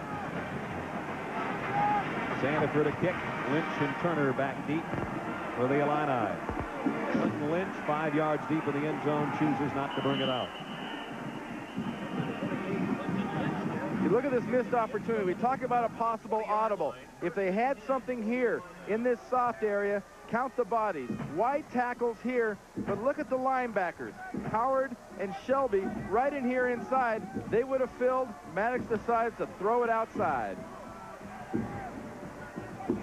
And he lobs this thing up for LaChapelle, and LaChapelle came up on that last play limping a little gimpy. We'll get a report from Mike Joy and check on his condition, because as he comes up, comes down, gets pushed, and comes right down on that shoulder. Best catch he's made all day, but he was a couple of feet out the back of the end zone. And Illinois now working from its own 20-yard line. Tight end, Custer in motion, play fake. Verduzco is Custer open. Broke one tackle, and he's out for what appears to be an Illinois first down. Let's go to Mike Joy with an update on that injury to Sean LaChapelle. Mike? Well, you're looking at that right elbow, and Brad, he's lost a big chunk of skin there. He had earlier slipped, and he had a bandage on it when he came back, but now he's going to have to play with that hurt. He is going to stay in the game. Thus far, he's been the best player for UCLA on this field. Going to have to play hurt and tough this one out. LaChapelle, a little bit different. Says of himself, I was once a petroleum transfer engineer, which basically means he was an attendant at a gas station. You talk about those little strawberries. That was a hamburger shot on his elbow. On first down, Fagan. And Fagan ran right over a Bruin player, but the ball came loose. And UCLA has covered it. I think it was Ale. Now, wait a minute. Maybe Illinois does have it. You know who Lou Tepper and the Illini are rooting for? And he's right, apparently. Boy, there was 2 blue jerseys there in a hurry, and I didn't think there was a way they could miss that one. And Forey Wells, the punter, who was also a backup receiver, gets in there and recovers that fumble. Some of the first action that Forey Wells has had. Now watch Fagan right here run right over the back of Lambert, cuts in, ball comes loose, and now watch number 14. The ball's loose right there. 14, Forey Wells, the punter, has a heads-up play. Well, Forey got back the block punt he had earlier in the game with that play. Keeps this Illinois drive alive. Blitz coming on 2nd and 5. It's picked up by the Illini. And it's almost picked off by Lambert, who was covering Camino Bell. Those two tipped it around right in front of the Illinois bench. Incomplete. It'll be 3rd and 5. Well, Lambert, Camino Bell on the ball all got there at the same time, and actually Bell almost made a heck of a grab there, because just did grab that thing as it was hitting the ground. We talk about Camino Bell, wants to be a doctor, wants to go to med school, biology major and everything. With his all-around ability, I think you're looking at a running back that could go to a professional team and be a real asset, a guy that can block well. He's great out of the backfield, and we've seen him with some good running instincts today. Walked out in 1987. Blitz coming from UCLA again. Pass over the middle. John Wright's got it, and he has an Illinois first down. Verduzco's favorite receiver found a way to get open again. 6th catch of the day for number 5. Much like UCLA did when it was going into the wind, they have forsaken going deep downfield, the crossing patterns, and the man on the crossing patterns for the Illini is John Wright. Covered quite well, actually, by Othello Henderson on that play, but it was a nice pass by Verduzco. And that's got the Illini band going strong. They are about 300 strong, something like that. It took them literally about 10 minutes to go into a luncheon in a gigantic ballroom we were in yesterday. And they just kept pouring in. 11.5 minutes to play. Illinois trailing 6-3, but they've got a first down at their own 44-yard line. Jason Verduzco fires in and out of the hands of Scott Turner. And again, number 3, Carlton Gray, already with an interception, is there covering.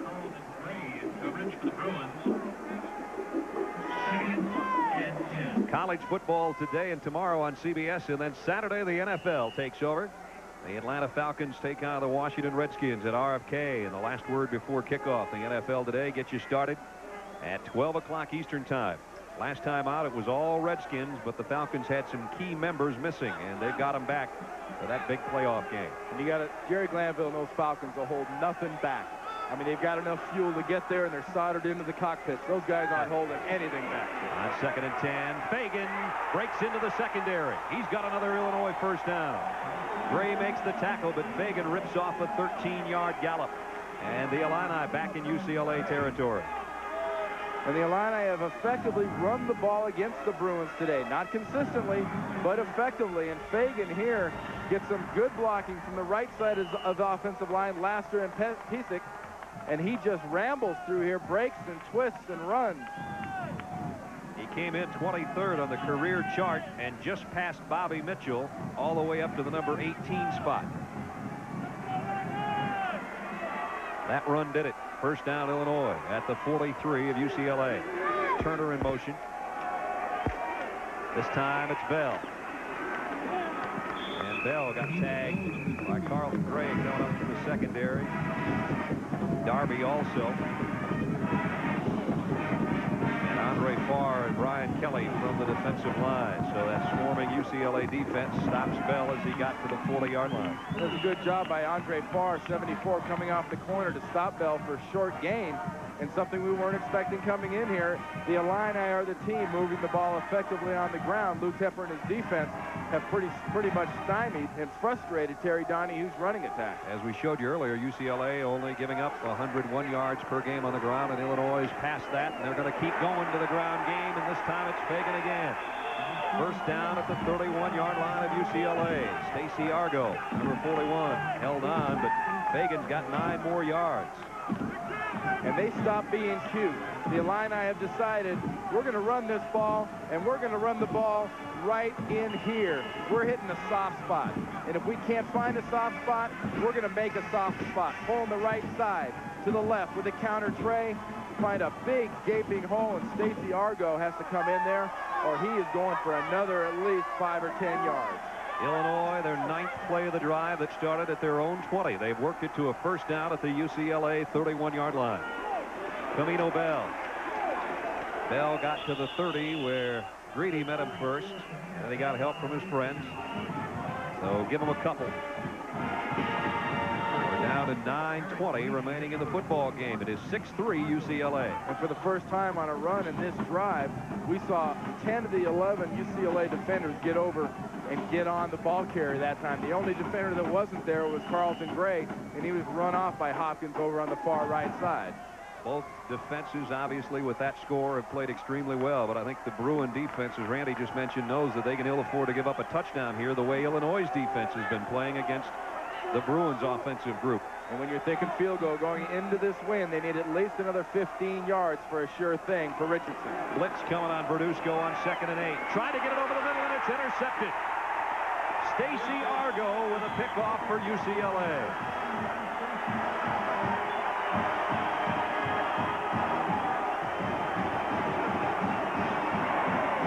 Third interception of the day for Jason Verduzco. And we keep mentioning the deep drops of Jason Verduzco. Jason Verduzco takes that deep drop and tries to lob the ball over the defenders coming into his face. On a a 5-step drop. He's 8 or 9 yards deep. And Argo not only tips it, Argo brings the ball down. Another big turnover to frustrate the Illini offense.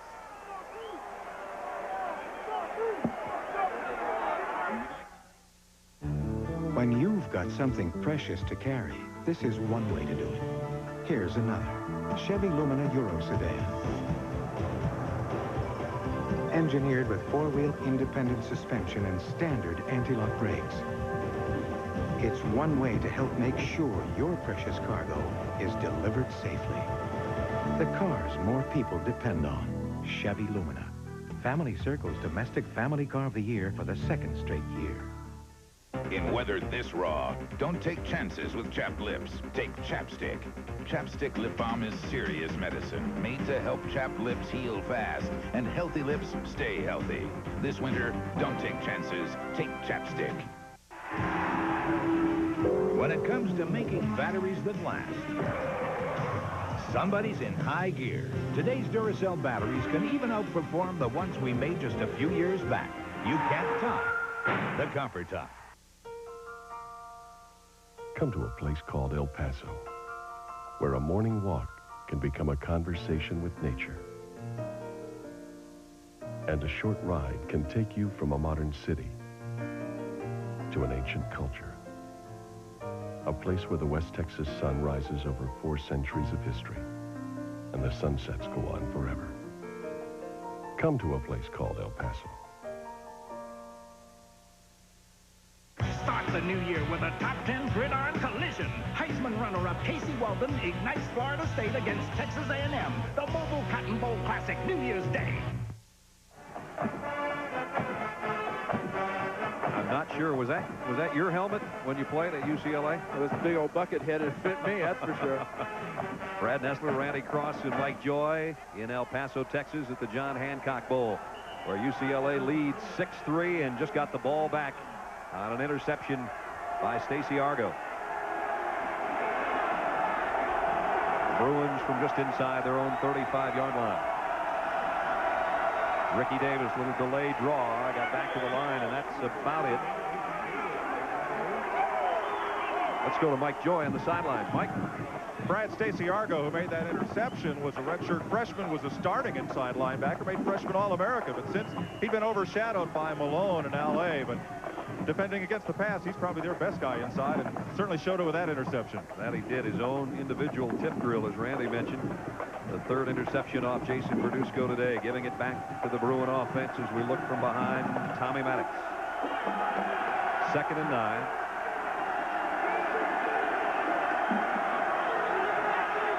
Maddox from the shotgun, full blitz coming. Got it over the middle to Davis. And Davis out close to a first down. Brett Cox made the tackle. Boy, you got to know Illinois' offense would love to give it back. They had a 10-play, 51-yard drive before that interception by UCLA. That's really been the story, Brad, of both these offenses today. They've got things going. They have not finished off a drive. And UCLA's got 2 field goals. What have they gone for? 2 huge, stupendous 9-yard drives for their field goals? They bring out the chains. We'll see if Davis got the first. It was his 4th catch of the day for Ricky Davis. And he's got it by the very tip of the football. The quarterbacks today, as we take a look at their statistics, and those 3 interceptions by Verduzco has been the real killer for Illinois. He's only a junior. Maddox only a sophomore. You'll see a lot more of these 2 guys before their collegiate careers are over. And both these guys have been subjected to some pretty good pass rush and very effective underneath defense.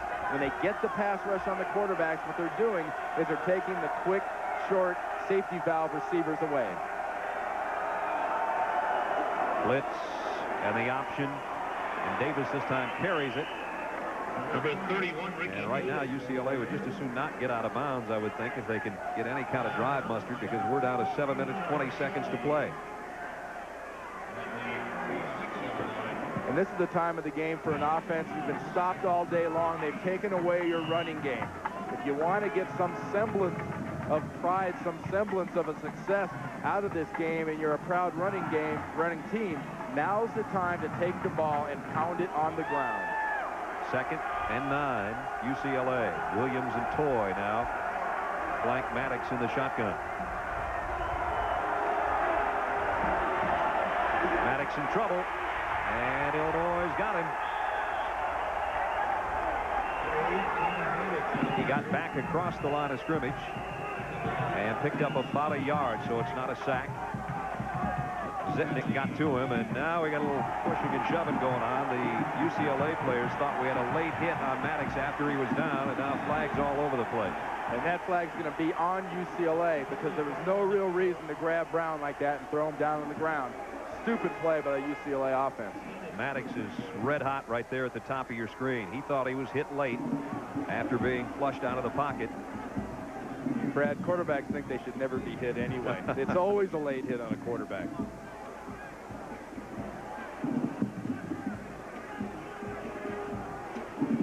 And we have no preliminary indication. We're about ready to get a call, though. We have 2 dead ball fouls. That's all we can have in this situation. The first one is a dead ball here against blue. Then we have a dead ball, unsportsmanlike, against white. The dreaded offsetting penalty, and UCLA got real lucky there, and Lou Tepper wants to know exactly why. He's saying, hey, they threw my guy down. Isn't he supposed to get a little mad when they do that?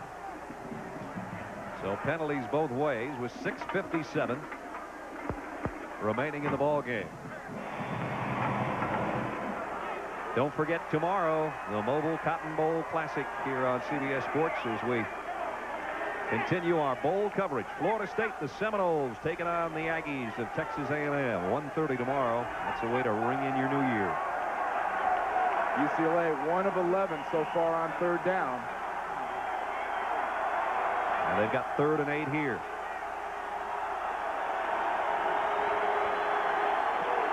Maddox from the shotgun. Has time. Out in the flat he goes. And a great job by Toy, but did he get the first down? I think second effort may have gotten it at the very end of the play. That last little twist and drive got him across the 45-yard line. I think got him that first. Sidari was holding on to him, and I think they'll have to take a look at this one. 6:31 to play. The Bruins came in 8-3, and those 8 wins, more than they had the last 2 years, or as many as they had the last 2 years combined. So a couple of down seasons for Terry Donahue, and now his club looking for its 9th victory of the season. That was a nice job by Maury Toy, who probably had his game of the year against USC in the Bruins' last effort, and that last half a second of that run should have gotten them that first down. Ooh, boy. Inches short. About 3 chain links short. Now, you said Terry Donahue's conservative. That's what you told me yesterday. And Terry Donahue's going to pump this ball away.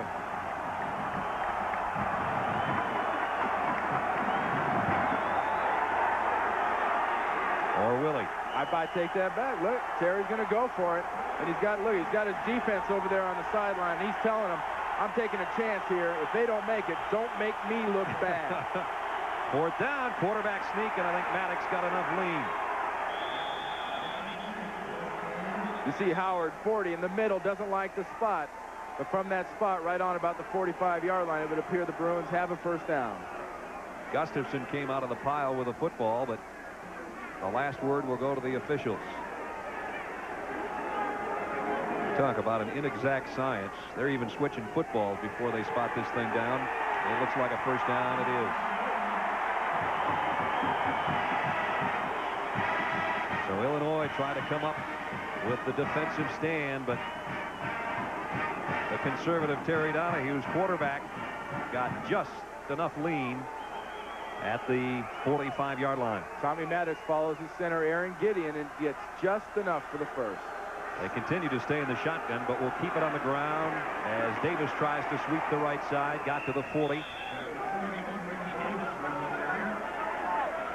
Johnson came up from the secondary and made the stop.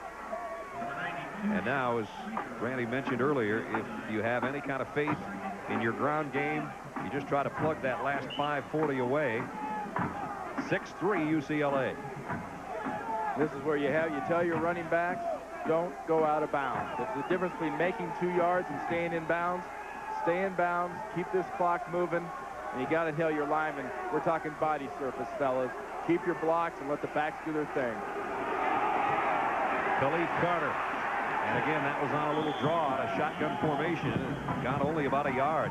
UCLA has been able to do what they wanted to do on the ground all year long, but today it has been some tough sledding for Carter and Williams and Davis. And credit the Illini defense for a good part of that. Give Carter a little credit there too, Brad, because Pulaski got some great penetration into the backfield, had Carter around the ankle, and Carter was able to pull away.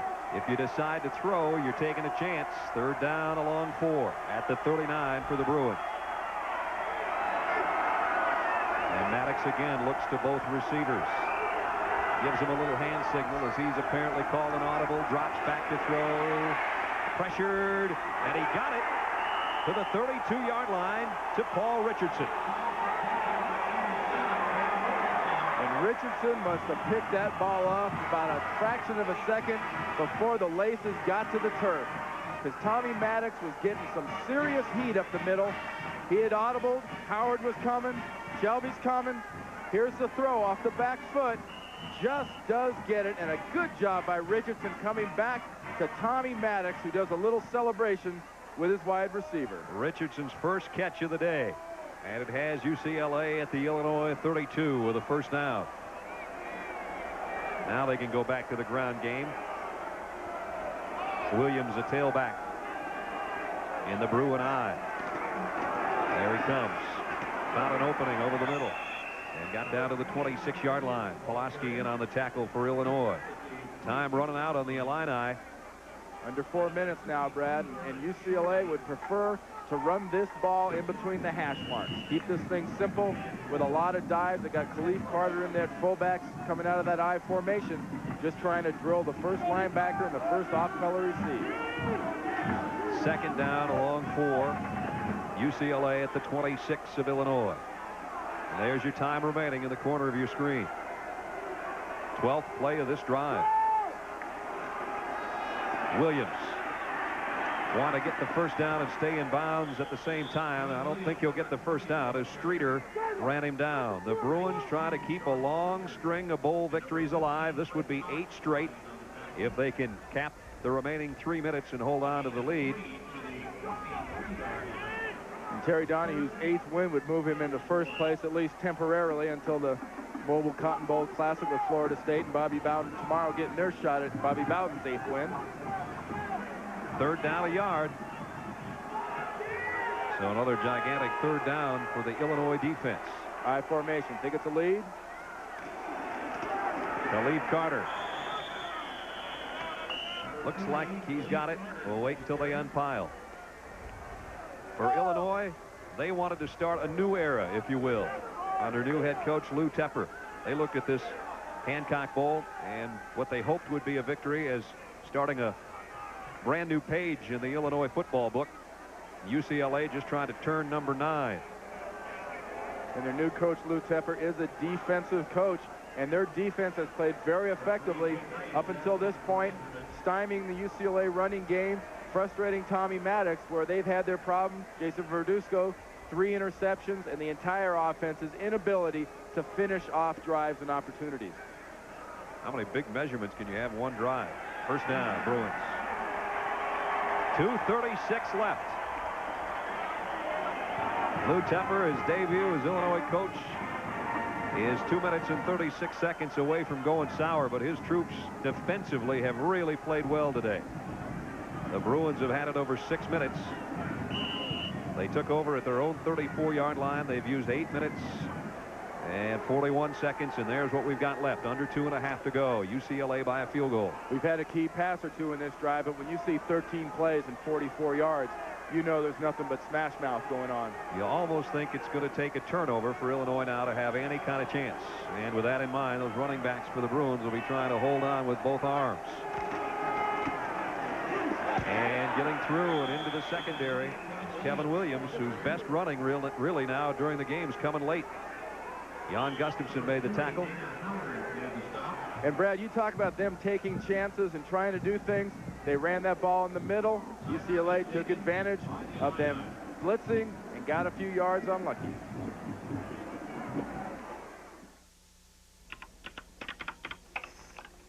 Sometimes kids laugh when I talk.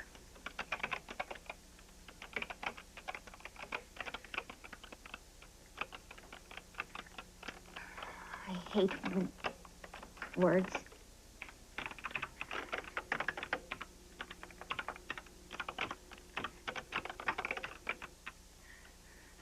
I love being able to say,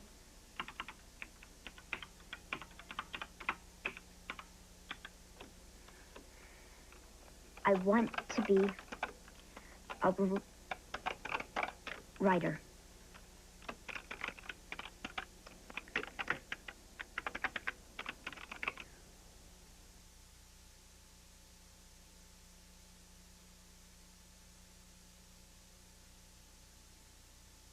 There's a first time for everything. Your first love, first kiss, first date, first job, and your first new car. For more people, that first new car is Chevy Cavalier. A simple, solid value that'll get you through the changes until the next first time. The cars more people depend on. And now it's easy to win with the heartbeat.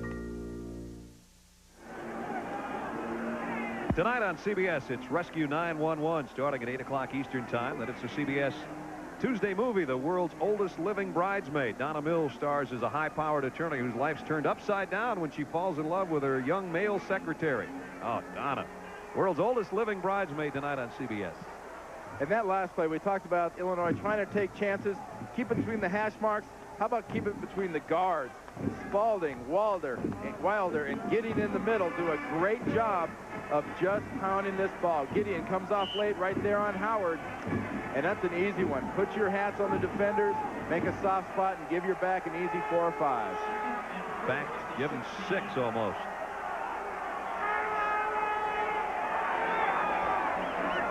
And again, UCLA may have changed the play up on 2nd and 4, straight up the middle. First man through is Carter. Way down to 153, and flags fly in as we've got a little more shoving going on down on the field. Pulaski, number 8, back there on the Bruin backfield, getting in a little tussle.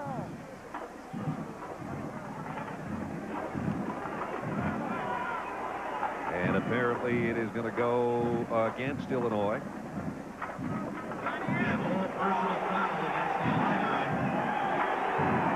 Lou Tepper holding his troops back, and UCLA going forward with a first down via penalty.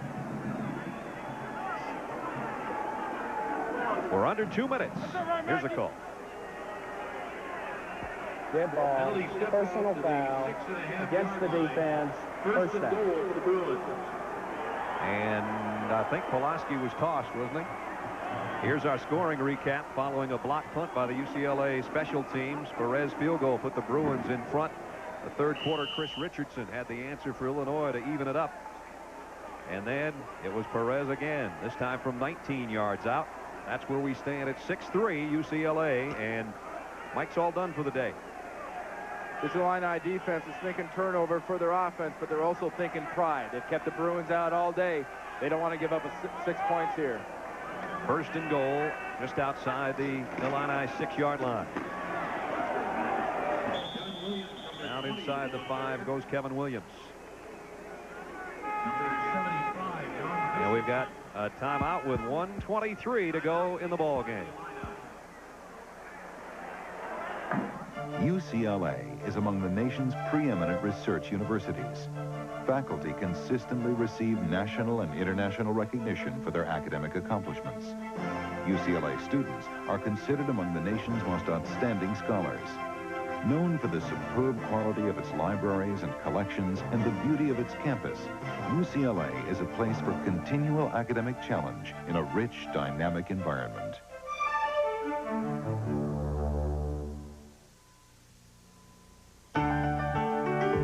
crash of the Hindenburg to the eruption of Mount St. Helens, students at the University of Illinois have access to the largest public university library in the country. This library is not just a book warehouse, it's a teaching facility. To make it today, you have to be able to find information, and this library has taught me how to do that. I've learned how to locate and use information. The people here have helped me become a better student.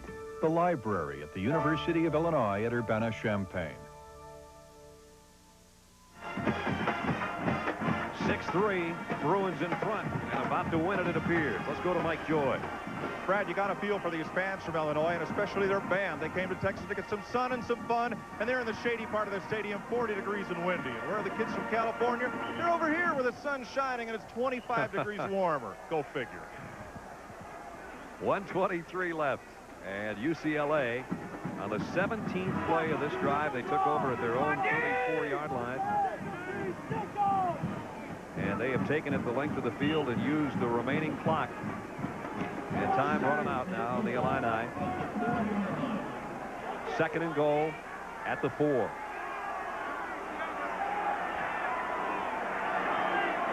We've gone the entire game so far without a touchdown. Williams back to the line of scrimmage.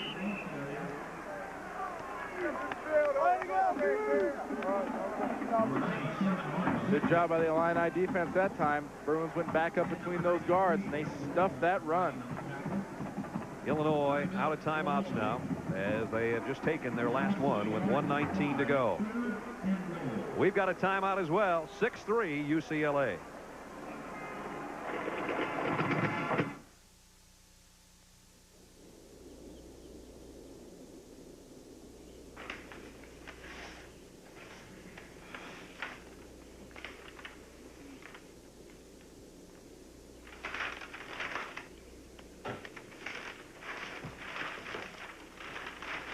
My father grew up in the Depression. I grew up in the 60s. He fought a war, and I didn't. His whole life, he loved only one woman. I'm divorced. All we ever saw in each other were the differences. I think we fought because we believed there'd always be time to take things back. Make things right.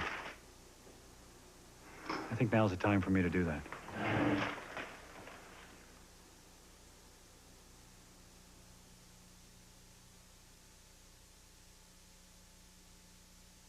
Kinder? Gentler? No way.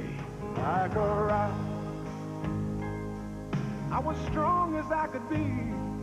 Like a rock, nothing ever got to me. Chevy S10 pickup, powered by the biggest V6 available. Chevy trucks. Like a rock. The trucks you can depend on. The trucks that last. Now it's easier to own a Chevy truck. 1:19 remaining in the football game. And it is 3rd and goal, UCLA at the 5. Got to go all the way back to the 4th game of '86 to find a Bruin team without scoring a touchdown in a game. Kevin Williams won't get it here either, as the Illini defense has met him head-on all day long. And Lou Tepper is fighting Illini in this one game of kind of encapsulated the season they've had. Very frustrating, very up and down. They had a good defensive effort, but did not get the offensive effort they needed. On the other standpoint, Terry Donahue's team just took advantage of enough mistakes to come out on top and get his 8th bowl win. 4th down. There's the time remaining.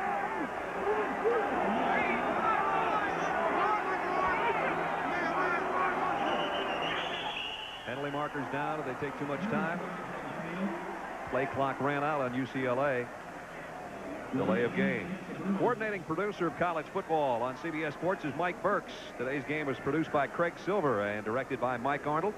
College Football Today halftime was produced by Rob K. Silverstein. Senior producer of CBS Sports is Ed Gorin, and the executive producer is Ted Shaker. And again, while we've got a minute, we want to give a special thanks to all our friends, and I do mean friends, because we've been here more than one time in El Paso, and if you can find friendlier people anywhere in the country, I guess I haven't found them yet, for our enjoyable stay in the city. They really know how to throw a bowl party.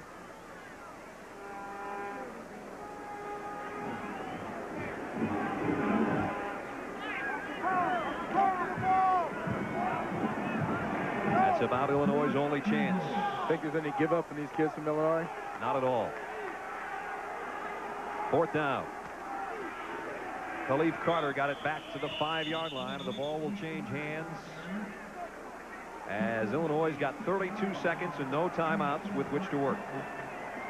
And our most valuable player today, Arnold Alley, number 97 from UCLA. And the most valuable lineman has been Mike Pulaski, number 98, the rush linebacker for the Illini. Mike got to enjoy the last couple minutes of his MVP performance on the sideline after getting thrown out of the game. Jason Verduzco is going to have to work with his own goal line under him. In his own end zone. Fires out for John Wright, who made the catch. Did he get out of bounds? Yes. And out to about the 19-yard line. 25 seconds left.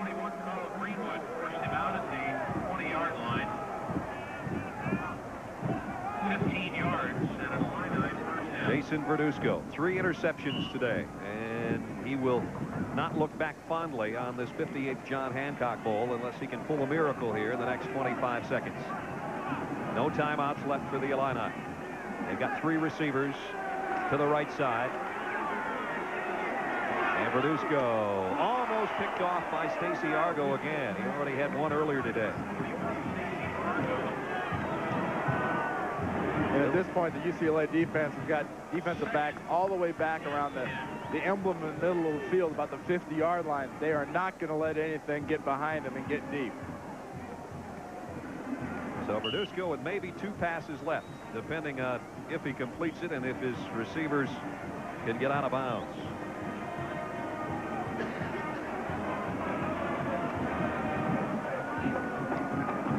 See y'all tomorrow night. What's up, East Side? Lou Tepper, first game, and it looks like it's going to be 0-1 as head coach.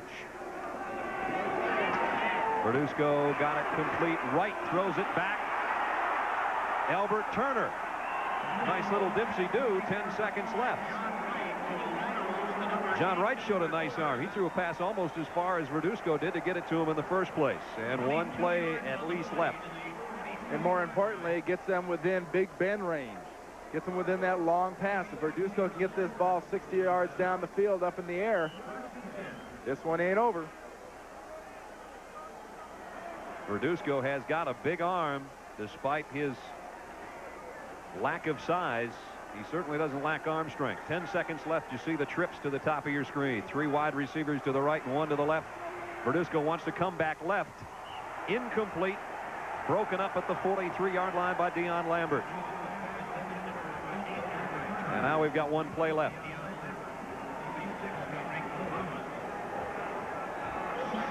You got to like the one trick play that got him at least an opportunity to throw long. Well, Bob Field, the defensive coordinator for the last 12 years for UCLA, has got his defense spread all over this field. They might have to throw 3 or 4 passes or break out of the old Cal playbook, the old Cal Stanford multiple lateral play. UCLA has 4 players inside the 15-yard line and still backing up.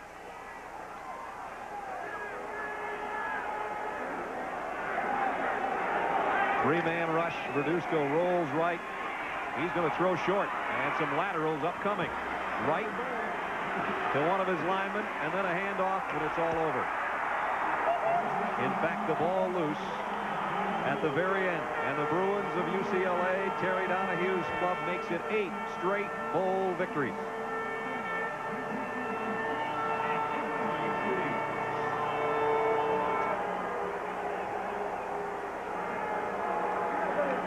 And Lou Tepper will go back to work in Champaign.